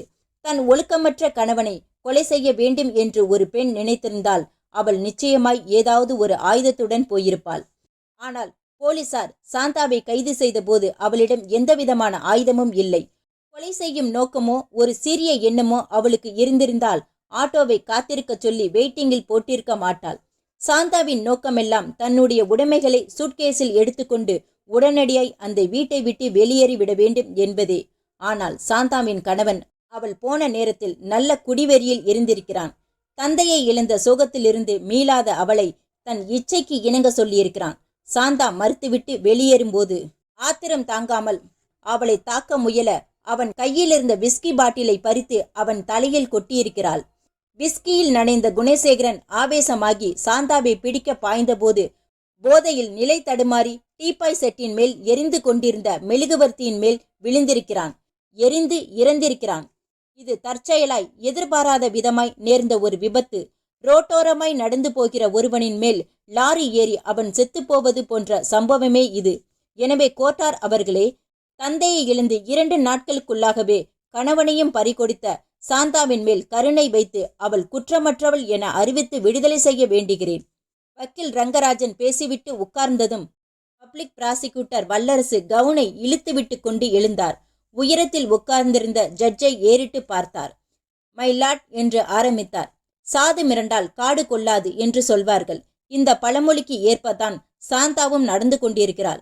சாந்தா ஆயுதம் கொண்டு போகவில்லை என்று எதிர்த்தரப்பு வக்கீல் சொல்கிறார். நடைபெற்றிருப்பது ஒரு கொலை. திட்டமிடப்படாத அந்த நேரத்திற்கு தோன்றிய ஒரு புத்திசாலித்தனமான எண்ணத்தினால் ஏற்பட்ட கொலை.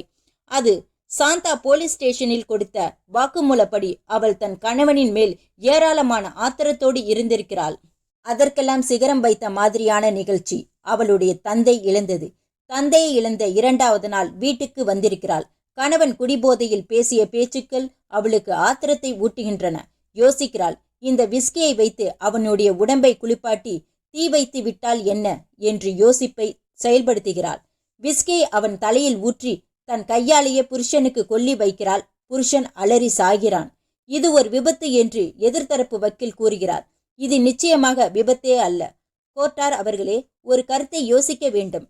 கணவனின் கையிலிருந்து பாட்டிலை ஒரு மனைவி பிடுங்கினாள் என்றால் அவள் அதை தூக்கிதான் எறிவாள். அதை வைத்து கணவனுக்கு அவள் விஸ்கி அபிஷேகம் செய்ய மாட்டாள். ஆனால் சாந்தா செய்திருக்கிறாள். இன்னொரு கருத்தையும் கோட்டார் யோசிக்க வேண்டும். லேசாக காற்றடித்தால் கூட அணைந்துவிடும் உபயோகத்தில் உள்ளது மெழுகுவர்த்தி. இந்த மெழுகுவர்த்தியின் மேல் குணசேகரன் தடுமாறி போதையில் விழுந்ததாக எதிர்த்தரப்பு வக்கீல் சொல்கிறார். குணசேகரன் டீப்பாயில் மேல் விழும்போது அந்த அதிர்ச்சியிலும் காற்றின் அழுத்தத்திலேயும் மெழுகுவர்த்தி அணைய வாய்ப்பு இருக்கிறது. எனவே இது வைக்கப்பட்ட நெருப்பு, மெழுகுவர்த்தி நெருப்பல்ல. 3வது கருத்து ஆட்டோ வெயிட்டிங். ஆட்டோ வெயிட்டிங்கில் இருப்பதை பெரும்பாலானோர் மறந்து விடுவதும் உண்டு. அதே மறதிதான் சாந்தாவுக்கும் ஏற்பட்டிருக்கிறது. கொலை செய்ய போகிற பேர்வழி அவனையும் அறியாமல் சில தடயங்களை விட்டுவிட்டு வருவது வழக்கம். சாந்தா வெயிட்டிங்கில் இருந்த ஆட்டோவை மறந்தது அவளுடைய துரதிர்ஷ்டம். போலீஸுக்கும் சட்டத்துக்கும் அது அதிர்ஷ்டம். ஆகவே தன் கணவன் குணசேகரனை எதிர்பாராத ஒரு சந்தர்ப்பத்தில் அப்போது தோன்றிய ஒரு புத்திசாலித்தனமான எண்ணத்தோடு விஸ்கி அபிஷேகம் செய்து கொன்ற குற்றம் கொடூரமானது. இந்த தைரியமும் துணிச்சலும் சமூகத்தில் இருக்கும் மற்ற பெண்களுக்கு வரக்கூடும். ஆகவே அவர்களை எச்சரிக்கையும் செய்யும் விதத்தில் குற்றவாளி சாந்தாவுக்கு தன் கணவனை கொன்ற குற்றத்துக்காக கோட்டார் அவர்கள் உச்சபட்ச தண்டனை வழங்குமாறு கேட்டுக்கொள்கிறேன். பப்ளிக் பிராசிக்யூட்டர் வல்லரசு கர்ஜித்துவிட்டு அமர ஜட்ஜ் சில வினாடிகள் அமைதி காத்துவிட்டு சொன்னார், இந்த வழக்கின் தீர்ப்பு இந்த மாதம் 14ஆம் தேதிக்கு ஒத்திவைக்கப்படுகிறது. அர்ஜென்ட் த கோர்ட் என்று அவர் விலகிச் சென்றார். மாத்திரைகளுக்கு காய்ச்சல் கட்டுப்படாததால் அரவிந்தனை மறுநாள் ஹாஸ்பிட்டலில் அட்மிஷன் பண்ண வேண்டியதாயிற்று. இரத்த பரிசோதனைக்கு பின் டாக்டர் லட்சுமியிடம் சொன்னார், இது டைபாய்டு காய்ச்சல். 15 நாள் பெட் ரெஸ்ட் இருக்க வேண்டும். சரியான கவனிப்பும் இருக்க வேண்டும். இவருடைய மனைவி பக்கத்தில் இருந்தால் நல்லது. சாரி டாக்டர், அவங்களுக்கு ஒய்ஃப் இல்லை.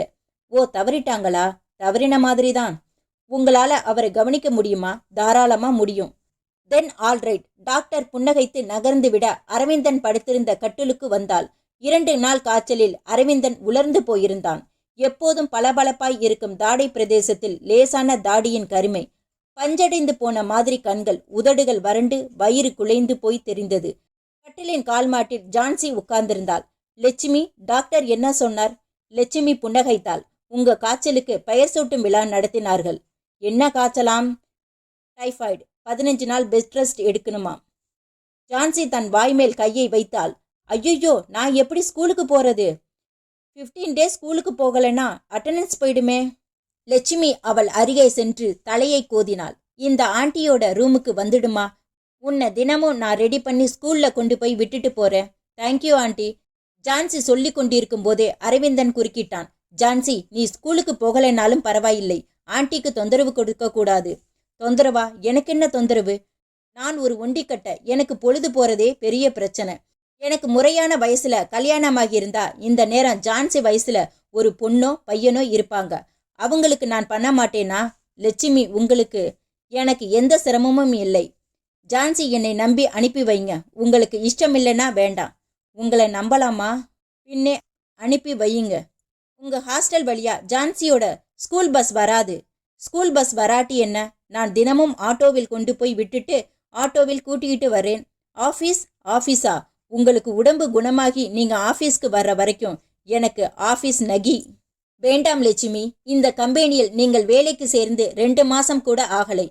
அதுக்குள்ள ஒரு லாங் லீவு போட்டா அது மேனேஜ்மெண்ட்டுக்கு பிடிக்காது. என்ன பண்ணுவாங்க? லாஸ் ஆஃப் பே ஆகும். ஆகட்டுமே, அதனால் என்ன? லீவுக்கு காரணம் கேட்பாங்க. கேட்கட்டுமே. நீங்க சரியான காரணத்தை சொல்லலைன்னா எக்ஸ்பிளனேஷன் கேட்டு நோட்டீஸ் விடுவாங்க. விடட்டுமே. நீங்க தர்ற எக்ஸ்பிளனேஷன் திருப்தி தராத பட்சத்தில் உங்களுக்கு சஸ்பென்ஸ் ஆர்டர் தருவாங்க. தரட்டுமே.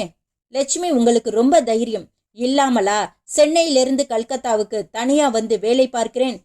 லட்சுமி சொல்லிவிட்டு சிரித்தாள். 14ஆம் தேதி ஜட்ஜ் தீர்ப்பை வாசித்தார். கொலை குற்றம் சாட்டப்பட்டுள்ள சாந்தாவுக்கு தன் கணவர் மேல் ஏற்கனவே நிறைய வெறுப்பு இருந்திருக்கிறது. இந்த வெறுப்பு நாளடைவில் கொஞ்சம் கொஞ்சமாக ஒரு கொலை வெறியாகவே மாறிவிட்டது என்று பிராசிக்யூட்டர் தரப்பில் சொல்லப்பட்ட வாதத்தை இந்த கோர்ட் நிராகரிக்கிறது. இது ஒரு திட்டமிடாத எதேச்சையாய் நடந்த கொலை என்ற கருத்தை வைத்து பார்க்கும்போது நடந்துள்ள சம்பவங்கள் அதற்கு வலுவூட்டும் வகையில் அமைந்துள்ளதை ஒப்புக்கொண்டே ஆக வேண்டும். பிராசிக்யூட்டரின் வாதங்களும் ஆட்டோ டிரைவர் நாகராஜனின் சாட்சியமும் நடந்த சம்பவத்தை உறுதிப்படுத்துகின்றன. எனவே சாந்தா தன் கணவனை விஸ்கியில் நனைத்து தீ வைத்து எரித்து அவளுடைய மரணத்திற்கு காரணமாய் இருந்தாள் என்பதை இந்த கோர்ட் உறுதி செய்து 5 ஆண்டு கடுங்காவல் தண்டனை விதிக்கிறேன். குற்றவாளி கூண்டில் நின்றிருந்த சாந்தா ஜட்ஜுக்கு கொஞ்சம் தள்ளி கண்கள் கட்டப்பட்டு கைகளில் தராசை வைத்து கொண்டிருந்த நீதி தேவதையின் சிலையை வெறித்து பார்த்து கொண்டிருந்தாள். ஹாஸ்பிட்டலில் சாத்துக்குடி பழத்தை 2ஆக அறுத்து ஜூஸ் பிழிந்து கொண்டிருந்த லட்சுமியை சோர்ந்து போன கண்களால் பார்த்து கொண்டிருந்தான் அரவிந்தன். அதை கவனித்து விட்ட லட்சுமி கேட்டாள், என்ன அரவிந்தன், அப்படி பார்க்கிறீங்க? நான் உங்களை பார்க்கலை. எனக்காக நீங்க படுற கஷ்டத்தை பார்க்கிறேன். நான் இந்த ஹாஸ்பிட்டலுக்கு வந்து 10 நாளாயிடுச்சு. அந்த 10 நாளும் நீங்க பட்ட சிரமத்தை நினைச்சு பார்க்கிறேன். ஒரு சிரமமும் இல்லை. முன்னையெல்லாம் கும்பகர்ணி மாதிரி தூங்குவேன். அதுல பாதி தூக்கத்தை தியாகம் பண்ணியிருக்கேன், அவ்வளவுதான். ஜான்சி உங்களை படுத்தாம இருக்காளா? அவளால எனக்கு எந்த தொந்தரவும் இல்லை. தன்னோட பாதி தேவைகளை அவளே பண்ணிக்கிறா. ஹாஸ்டலில் இருக்கிற பாதி பேருக்கு அவ இப்ப பெட். உங்க ஹாஸ்டல் வார்டன் அப்ஜெக்ஷன் பண்ணலையா? யாரும் எந்த அப்ஜெக்ஷனும் பண்ணல. நீங்க கவலைப்படாம உங்க உடம்ப பார்த்துக்கலாம். சாத்துக்குடி ஜூஸை பிழிந்து அதில் குளுக்கோஸை போட்டு கரைத்து கொண்டே அரவிந்தனை நெருங்கினாள். மிச்சம் வைக்காம இத பூராவ குடிக்கணும். எதையாவது சாப்பிடணும்னு நினைச்சாலே வாமிட் வர்ற மாதிரி இருக்கு. எதையும் நினைக்காம மடமடன்னு குடிச்சிடுங்க. அரவிந்தன் வாங்கி குடித்தான். பாதி குடித்து கொண்டிருக்கும் போதே வாந்தி வருகிற அவஸ்தையில் வயிறு புரள டம்ளரை லட்சுமியிடம் கொடுத்துவிட்டு வாஷ்பேஷனை நோக்கி ஓடினான். ஒரே வாந்தி, நீளமான ஒக்கரிப்பு. போன நிமிஷம் குடித்த சாத்துக்குடி ஜூஸ் தொண்டை நின்று பீச்சி அடிக்க, கூடவே சில இரத்த துளிகை. லட்சுமி திகைப்பாய் பார்த்து கொண்டிருக்கும் போதே குபுக்கென்று உள்ளங்கை பரப்பளவுக்கு இரத்த வாந்தி. சத்தம் கேட்டு உள்ளே வந்த நர்ஸ் ஓடிப்போய் டாக்டரை கூட்டிக் கொண்டு வந்தாள். அதற்குள் லட்சுமி அவனை கட்டிலில் படுக்க வைத்து வெந்நீரில் டவலை நனைத்து முகத்தை சுத்தம் பண்ணி கொண்டிருந்தாள். டாக்டரை பார்த்ததும் பதட்டமாய் எழுந்தாள். டாக்டர், அரவிந்தன் இரத்த வாந்தி பண்றார்.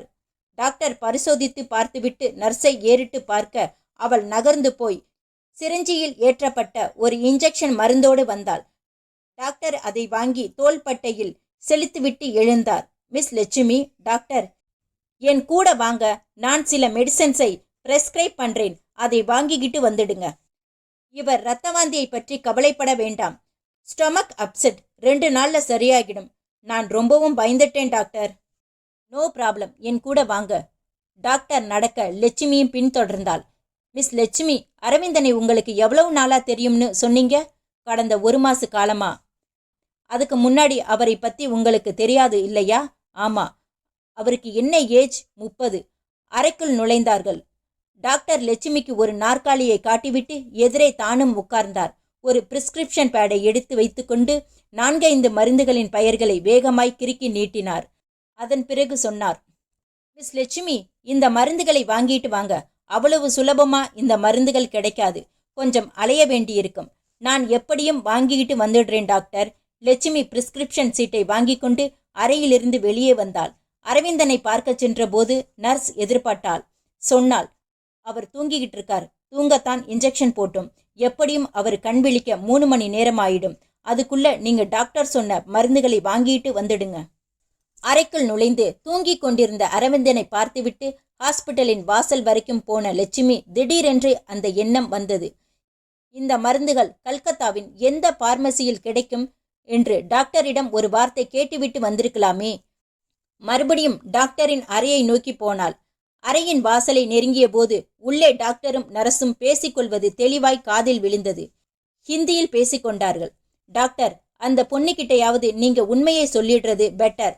என்னமோ என்னால சொல்ல முடியல. எத்தனை நாளைக்குத்தான் உண்மையை மறைக்க முடியும்? இன்னிலிருந்து இரத்த வாந்தி ஆரம்பிச்சிடுச்சு. பேஷண்ட்டுக்கும் அந்த பொண்ணுக்கும் சந்தேகம் வராம இருக்குமா?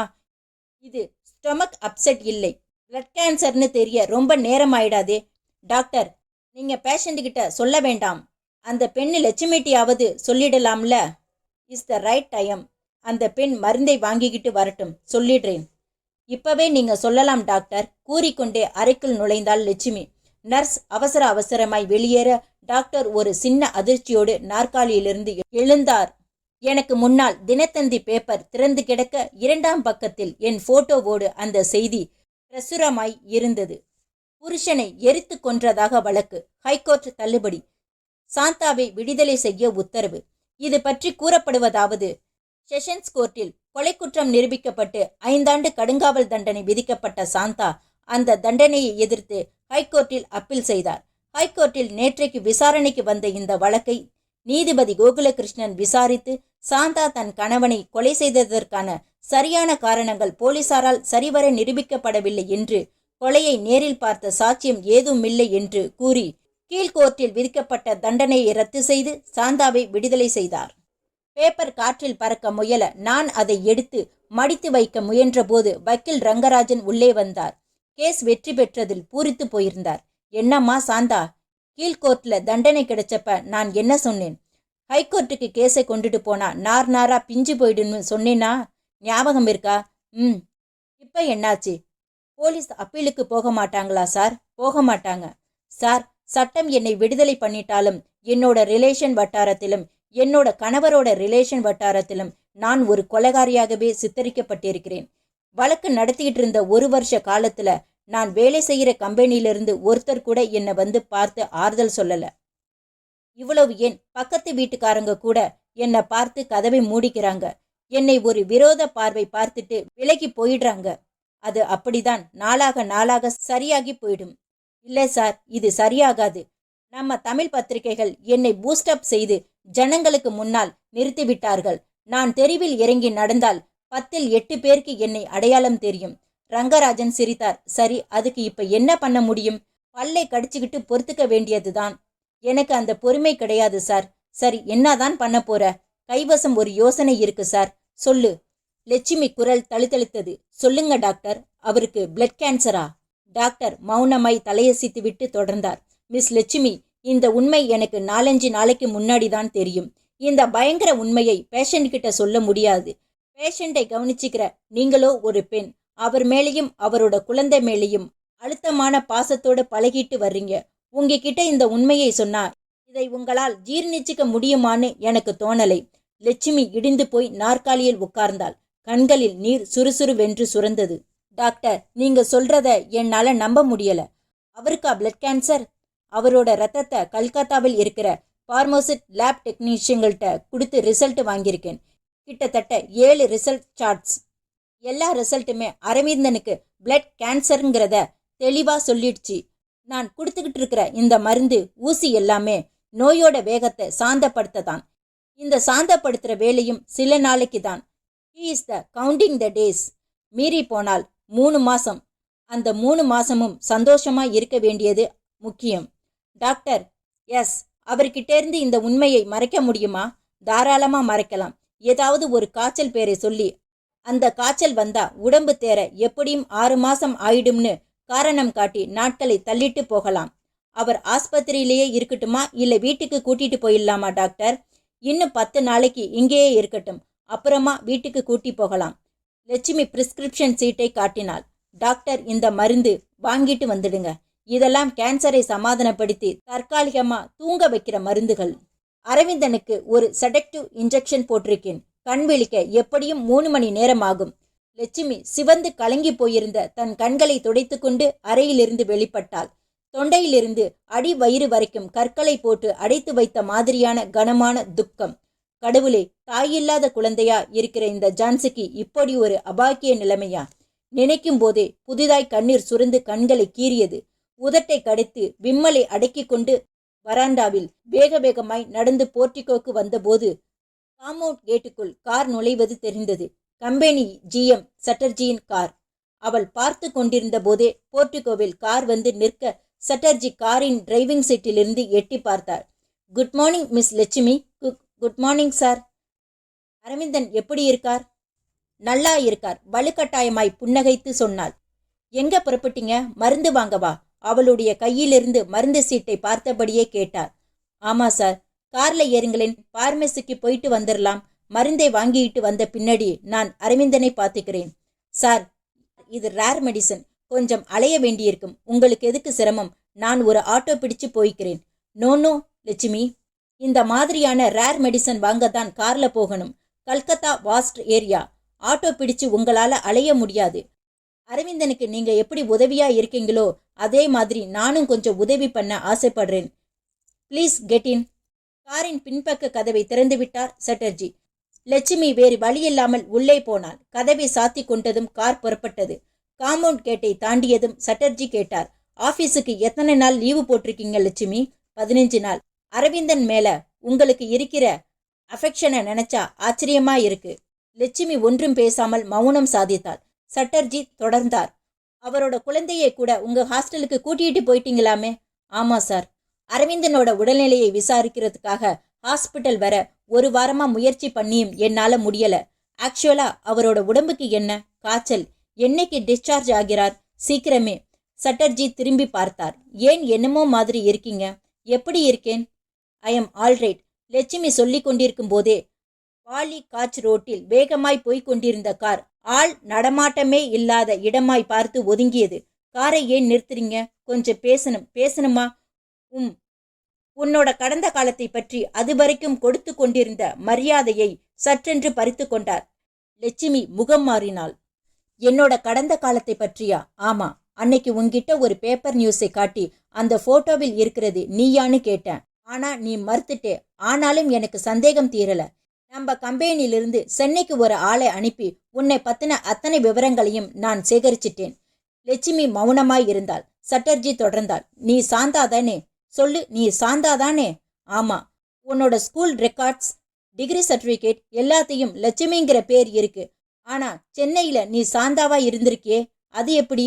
லட்சுமி சலனம் இல்லாமல் சட்டர்ஜியை பார்த்தாள். இதுல பெரிய ரகசியம் எதுவும் கிடையாது. என்னோட காலேஜ் படிப்பு முடிகிற வரைக்கும் நான் லட்சுமி தான். எனக்கு சாந்தாங்கிற பேர்ல ஒரு மயக்கம். அந்த பேரை எனக்கு நானே வச்சுக்கிட்டேன். அதை அரசாங்க கெஜெட்லையும் பதிவு பண்ணிட்டேன். லட்சுமி என்னை கூப்பிட்ட ஃப்ரெண்ட்ஸ்களையும் ரிலேட்டிவ்களையும் சாந்தான்னு கூப்பிட சொன்னேன். 2 வருஷம் எல்லோரும் என்னோட பழைய பேரான லட்சுமியை மறந்துட்டாங்க. கல்யாண பத்திரிகையிலும் சாந்தான்னு தான் போட்டேன். ஆனா சாந்தாங்கிற பேர் எனக்கு சரியா அமையல. ஒழுக்கமில்லாத கணவனால் ஏராளமான தொல்லைகள். உனக்கு கல்யாணமாயிருக்கு. ஆனா அந்த உண்மையை அப்ளிகேஷன்ல நீ மறைச்சது குற்றமில்லையா? சாந்தா ஒரு பழைய அத்தியாயம். லட்சுமி அதிலிருந்து வளர்ந்த இன்னொரு புது அத்தியாயம். நான் சாந்தாவை மறக்க நினைக்கிறேன். அவளுக்கு கல்யாணமானதையும் அவளுக்கு ஒரு கணவன் இருந்ததையும் அவன் செத்ததையும் அதனால் ஏற்பட்ட பிரச்சனைகளையும் நான், அதாவது இந்த லட்சுமி மறக்க நினைக்கிறேன். அதான் என்னோட அப்பா அம்மா வச்ச பேரான லட்சுமியோடு இந்த கல்கத்தாவுக்கு வந்தேன். உங்க கம்பெனியில் ஜாயின் பண்ணினேன். இப்படி பொய் சொல்லி வேலைக்கு சேர்றது தப்பில்லையா? பொய்யா? எது பொய்? என்னோட பேர் நிஜம். என்னோட படிப்பு நிஜம். அப்ளிகேஷன்ல நான் குறிப்பிட்டிருந்த தகுதிகள் நிஜம். எனக்கு கணவர் இல்லைங்கிறது நிஜம்.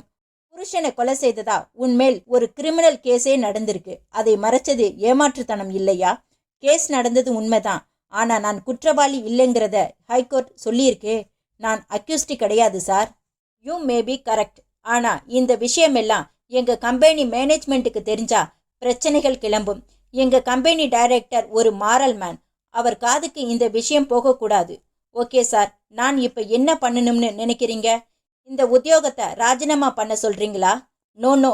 நீ ராஜினாமா பண்ணவா போஸ்ட் கொடுத்தேன்? பின்னே நான் என்ன பண்ணணும்? கொஞ்சம் அட்ஜஸ்ட் பண்ணி போகணும். அட்ஜஸ்ட் பண்ணி போகணுமா? யார? கம்பெனியில அதி முக்கியமான கீ போஸ்டுகளில் 4 பேர் இருக்கும். எங்களை அட்ஜஸ்ட் பண்ணி நடந்துக்கிட்டா போதும். இந்த சாந்தா விவகாரம் வெளியே வராது. அப்படியே யார் மூலமாவது அந்த விவகாரம் தலை நீட்டினாலும் உடனே நாங்கள் நசுக்கிடுவோம். லட்சுமி அவரை ஏறிட்டாள். அட்ஜஸ்ட் பண்ணி போறதுன்னா எப்படி? கீ போஸ்டுகளில் உட்கார்ந்திருக்கிற நீங்க 4 பேரும் எப்ப படுக்கைக்கு கூப்பிட்டாலும் நான் வரணும், அப்படிதானே? சட்டர்ஜி சிரித்தார். நீ பச்சையாவே சொல்லிட்ட. நீங்க 4 பேரும் கூப்பிட்ட நிமிஷமெல்லாம் நான் ஒரு விபச்சாரி மாதிரி படுக்கைக்கு வந்தா இந்த உத்தியோகம் நிலைக்கும்னு சொல்றீங்க. ஆமா, அதையும் மீறி உங்க டைரக்டருக்கு தெரிஞ்சிட்டா நான் பாத்துக்கிறேன். உங்க பேச்சை நான் எப்படி நம்ப முடியும்? ஒரு ஸ்டாம்ப் பேப்பர்ல இந்த ஒப்பந்த வாசகங்களை டைப் பண்ணி ஆளுக்கு ஒரு காப்பி வச்சுக்குவோம். சட்டர்ஜி முகம் மாறினார். என்ன விளையாடுறியா? இதெல்லாம் ஒரு ஸ்டாம்ப் பேப்பர்ல எழுதி ஒப்பந்தம் போட்டுக்கிறதா? என்னோட பேச்சில் எந்த தப்பும் இல்லையே. சொத்து விவகாரங்களை பற்றி ஒரு கான்ட்ராக்ட் போடும்போது ஸ்டாம்ப் பேப்பர்ல எழுதுறது தான் வழக்கம். நம் நாட்டு கலாச்சாரப்படி ஒரு பொண்ணுக்கு அவளோட கற்பு தான் விலை மதிக்க முடியாத சொத்து. அந்த சொத்தை வாங்க போகிற உங்களுக்கும் விற்க போகிற எனக்கும் ஒரு ஸ்டாம்ப் பேப்பர்ல ஒப்பந்தம் அவசியம் இல்லையா? சட்டர்ஜி முகம் சிவந்தார். என்ன கிண்டல் பண்றியா? இதுக்கு பேர் கிண்டலா? நான் எவ்வளவு சீரியஸா பேசிட்டு இருக்கேன். உனக்கு உத்தியோகம் வேணுமா வேண்டாமா? அது வரைக்கும் ஆங்கிலத்தில் பேசிக் கொண்டிருந்த லட்சுமி தமிழில் போடா பொம்பளை பொறுக்கி என்றாள். சட்டர்ஜி புரியாமல், இப்ப என்ன சொன்ன? உனக்கு எங்க தமிழ் பாஷையில் ஒரு அருமையான பட்டத்தை கொடுத்தேன். அந்த பட்டம் என்னங்கிறது உனக்கு தெரிய வேண்டாமா? தெரிஞ்சா வருத்தப்படுவ. உனக்கு உத்தியோகம் போயிடுங்கிற கவலை இருக்கிற மாதிரியே தெரியலையே.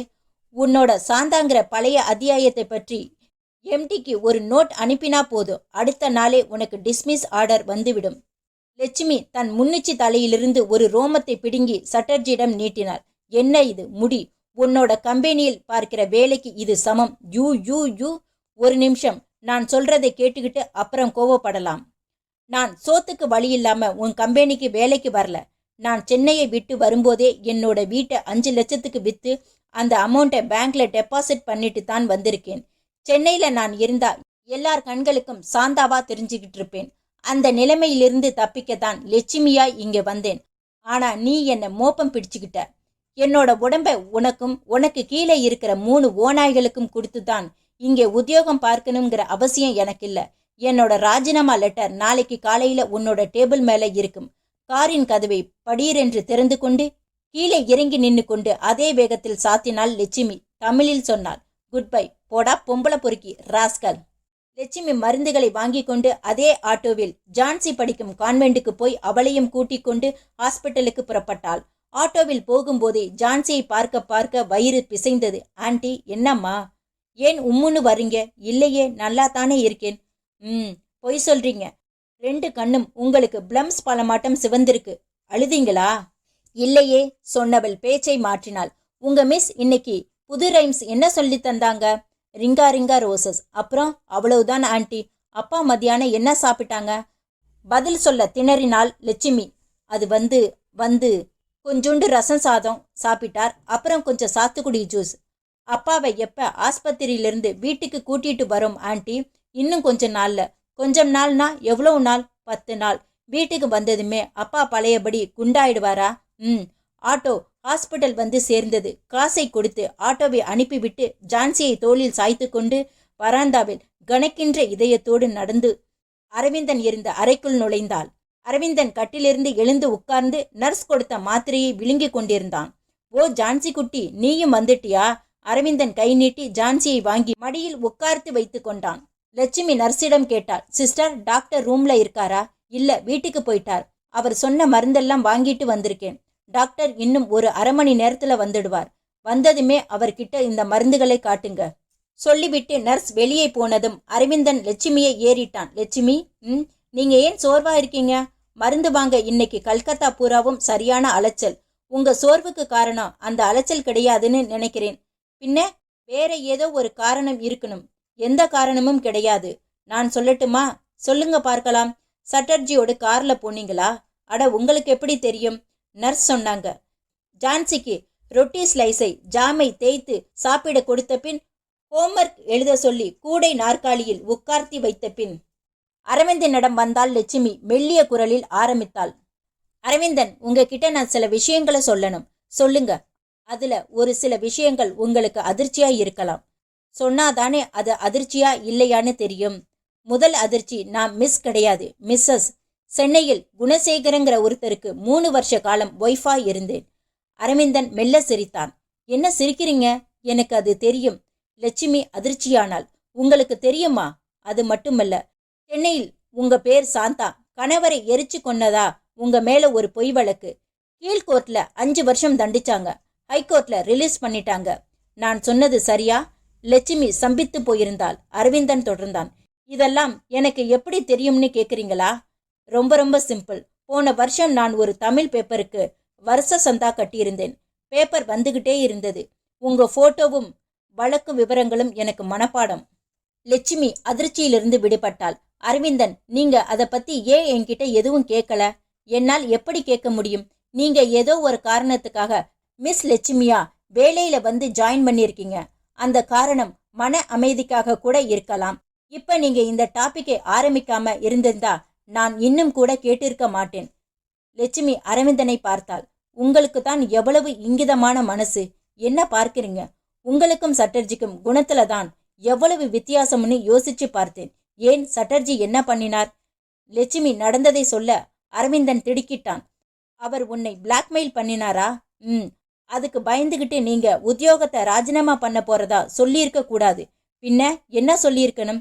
எம்டிக்கு என்னை பற்றி நோட் அனுப்புங்க, நானும் உங்களை பற்றி எழுதி அனுப்புறேன்னு சொல்லியிருக்கணும். அந்த ஓனர்கள் கிட்ட வேலை செய்யறது எனக்கு பிடிக்கல. ராஜினாமா இன்னைக்கே போஸ்ட் பண்ணிட போறேன். அப்போ உத்தியோகத்தை ராஜினாமா பண்ணிட்டு திரும்பவும் சென்னைக்கே போக போறீங்களா? ஆமா. லட்சுமி தலையாட்டி கொண்டிருக்கும் போதே டாக்டர் உள்ளே வந்தார். லட்சுமிக்கு டாக்டரை பார்த்ததுமே காலையில் அவர் பேசிய வார்த்தைகள் காதுக்குள் எதிரொலிக்க மனசுக்குள் நொறுங்கி போனாள். மீறி போனால் 3 மாதம். அரவிந்தனை சந்தோஷமாக வைத்திருக்க வேண்டும். டாக்டர் லட்சுமியிடம் கேட்டார். மெடிசன்ஸை வாங்கிட்டு வந்துட்டீங்களா? இதோ கவரை காட்டினாள். டாக்டர் அந்த கவரில் இருந்த மருந்துகளை எடுத்து சாப்பிட வேண்டிய முறைகளை ஜீவனற்ற குரலில் சொல்லிவிட்டு ஜான்சியின் கன்னத்தை தட்டி கொடுத்துவிட்டு வெளியே போனார். லட்சுமி, அரவிந்தன் கூப்பிட்டான். டாக்டர் பார்த்ததுமே உங்க முகம் ஏன் வெளுத்து போகணும்? அவரோடு எப்போதும் ஜோவியலா பேசுவீங்களே, இன்னைக்கு உங்களுக்கு என்ன ஆச்சு? ஒரு வினாடி லட்சுமி துணுக்குற்றாள். அடுத்த வினாடியை உதட்டுக்கு ஒரு கட்டாய புன்னகையை கொடுத்தாள். உங்க பார்வையில் என்னமோ தப்பு அரவிந்தன். டாக்டரை பார்த்ததும் என்னோட மூஞ்சி ஏன் வெளுத்து போகணும்? அவர் என்ன பூதமா பிசாசா? அரவிந்தன் சிரித்தான். காரணத்தை இன்னைக்கு நீங்க சொல்லாம போனாலும் என்னைக்காவது ஒரு நாள் என்கிட்ட சொல்லதான் போறீங்க. ஹாஸ்பிட்டலில் மேலும் ஒரு 10 நாட்கள் இருந்துவிட்டு அன்றைக்கு டிஸ்சார்ஜ் ஆகிவிட்டு போகிற தினம் ஜான்சி பள்ளிக்கூடம் போயிருந்தாள். வாசலில் காத்திருந்த டாக்ஸிக்கு அரவிந்தனை கைத்தங்கலாய் கூட்டிக் கொண்டு போய் உட்கார வைத்துவிட்டு டாக்டரின் அறைக்கு வந்தாள் லட்சுமி. அவர் பேப்பர் வெயிட்டரை உள்ளங்கையில் வைத்து உருட்டி கொண்டே சொன்னார். மிஸ் லட்சுமி, அவருக்காக நீங்க ரொம்பவும் கவலைப்பட்டா அதை அவர் ஸ்மெல் பண்ண வாய்ப்பு இருக்கு. கூடிய வரைக்கும் நீங்க சந்தோஷமா இருக்கணும். அவருக்கு என்னென்ன ஆக்டிவிட்டிஸ் சந்தோஷத்தையும் உற்சாகத்தையும் தருமோ அதையெல்லாம் தவறாம மேற்கொள்வது அவசியம். டாக்டர், அவருடைய முடிவுக்கு பின்னாடி நான் ஜான்சியை கூட்டிக்கிட்டு சென்னை போயிடலாம்னு இருக்கேன். Good decision. ஆனா நான் ஒரு கணிப்பை சொன்னா நீங்க கோபப்பட மாட்டீங்களே மிஸ் லட்சுமி? என்ன டாக்டர், உங்களுக்கு இந்த ஜான்சிங்கிற சுமை தேவைதானா? டாக்டர், உங்களுக்கு ஜான்சி மேல இருக்கிற பாசம் எனக்கு சந்தோஷமா இருக்கு. ஆனா உங்களை கல்யாணம் பண்ணி கொள்ள போகிற நபருக்கு இந்த ஜான்சி ஒரு சுமையாய் தெரியலாம். இந்த குழந்தையோட நீங்க சென்னை போனா உங்க மேல சிலருக்கு சந்தேகம் வரலாம். அதனால உங்க மன வாழ்க்கை பாதிக்கப்படலாம். என்னோட யோசனைப்படி நீங்க செஞ்சீங்கன்னா ஒரு பிரச்சனையும் வராது. உங்க யோசனை என்ன? இங்கே கல்கத்தாவிலேயே உடல் ஊனமுற்றோர் குழந்தைகள் காப்பகம் ஒன்று இருக்கு. 100கணக்கான அனாதை குழந்தைங்க அந்த காப்பகத்துல படிக்கிறாங்க. குழந்தை பெரியவளானதும் வேலை வாய்ப்பு வசதிகளை அவங்களே ஏற்படுத்தி தர்றாங்க. லட்சுமி சிரித்தாள். டாக்டர், என்னோட கல்யாண வாழ்க்கைக்கு ஜான்சி ஒரு சுமையாவோ ஒரு குறுக்கீடாவோ இருக்க மாட்டா. எப்படி சொல்றீங்க? இன்னும் 4-5 நாள்ல உங்களுக்கு புரியும் டாக்டர். நான் வர்றேன். டாக்டரிடம் விடை பெற்று கொண்டு வாசலில் காத்திருந்த டாக்ஸிக்கு வந்தாள் லட்சுமி. அரவிந்தன் புன்னகையோடு கேட்டான். டாக்டர் கிட்ட சண்டை போட்டுட்டீங்களா? இல்லையே. பின்ன ஏன் முகம் சிவந்திருக்கு? அவர் போட்ட பில்லை செட்டில் பண்றப்ப சிலதுக்கு கணக்கு கேட்டேன். அவருக்கு கோபம் வந்துடுச்சு. டாக்டர் நல்லவர். அவர் நம்ம ஏமாத்தவா போறார்? எனக்காக அவர் ரொம்பவும் கஷ்டப்பட்டார். டாக்ஸி கிளம்பியது. அரவிந்தன் தொடர்ந்தான். நான் என்னைக்கு ஆபீஸ் போலாம்னு கேட்டீங்களா? ஆபீஸா? ஆபீஸை பத்தியே 1 மாசத்துக்கு நீங்க நினைக்க கூடாதாம். எனக்கு இப்ப நல்லா இருக்கே. நல்லா இருந்தாலும் 1 மாச காலத்துக்கு ரெஸ்ட் எடுக்கணுமா? என்னோட உடம்புக்கு என்னதான்னு டாக்டர் சொல்றார். ஒரு தடவைக்கு காய்ச்சல்ங்கிறாரு, இன்னொரு தடவைக்கு இன்ஃபெக்ஷன்ங்கிறாரு. என்னால ஒண்ணுமே புரிஞ்சுக்க முடியல. உங்களுக்கு தெரியுமா? உங்களுக்கு ஏதோ இன்ஃபெக்ஷனாம். அதான் இந்த பிளட் வாமிட், இருமல் 1 மாசத்துக்கு தொடர்ச்சியா மருந்து சாப்பிட்டு வந்தா சரியாயிடும். லட்சுமி, நீங்க யாரோ நான் யாரோ, ஆனா இந்த 1 மாச காலத்துல எனக்காக நீங்க ரொம்பவும் கஷ்டப்பட்டுட்டீங்க. இதுக்கெல்லாம் பிரதி உபகாரமா உங்களுக்கு நான் என்ன பண்ண போறேனோ? எனக்கு உங்ககிட்ட இருந்து ஒரு காரியம் ஆக வேண்டியிருக்கு. உங்களை தவிர வேற யாராலையும் அந்த உதவியை பண்ண முடியாது. என்ன பண்ணணும் சொல்லுங்க லட்சுமி, வீட்டுக்கு போய் சொல்றேன். டாக்ஸியை அனுப்பிவிட்டு வீட்டுக்குள் நுழைந்த லட்சுமியிடம் ஆர்வமாய் கேட்டான் அரவிந்தன். வீட்டுக்கு வந்துட்டோம், உங்களுக்கு நான் என்ன உதவி பண்ணணும்னு சொல்லுங்க. உட்காருங்க சொல்றேன். லட்சுமி சொன்னதும் அரவிந்தன் நாற்காலியில் உட்கார்ந்தாச்சு. என்னோட உதவியை கேட்கறதுக்கு முந்தி உங்ககிட்ட சில கேள்விகள் கேளுங்கள். நான் உங்க வீட்டுக்கு வர்றதை பத்தியும் சில சமயங்கள்ல இங்கேயே தங்கிக்கிறத பற்றியும் நீங்க என்ன நினைக்கிறீங்க? எனக்கும் ஜான்சிக்கும் கிடைச்ச அதிர்ஷ்டம்னு நினைக்கிறேன். நீங்க அப்படி நினைக்கிறீங்க. ஆனா அக்கம் பக்கத்து வீடுகளில் இருக்கிறவங்களும் சரி, என்னோட ஹாஸ்டல்ல இருக்கிறவங்களும் சரி வேற மாதிரியா நினைக்கிறாங்க. வேற மாதிரினா எப்படி? அவங்க என் காதுபட சொன்னதை சொல்லட்டுமா? சொல்லுங்க.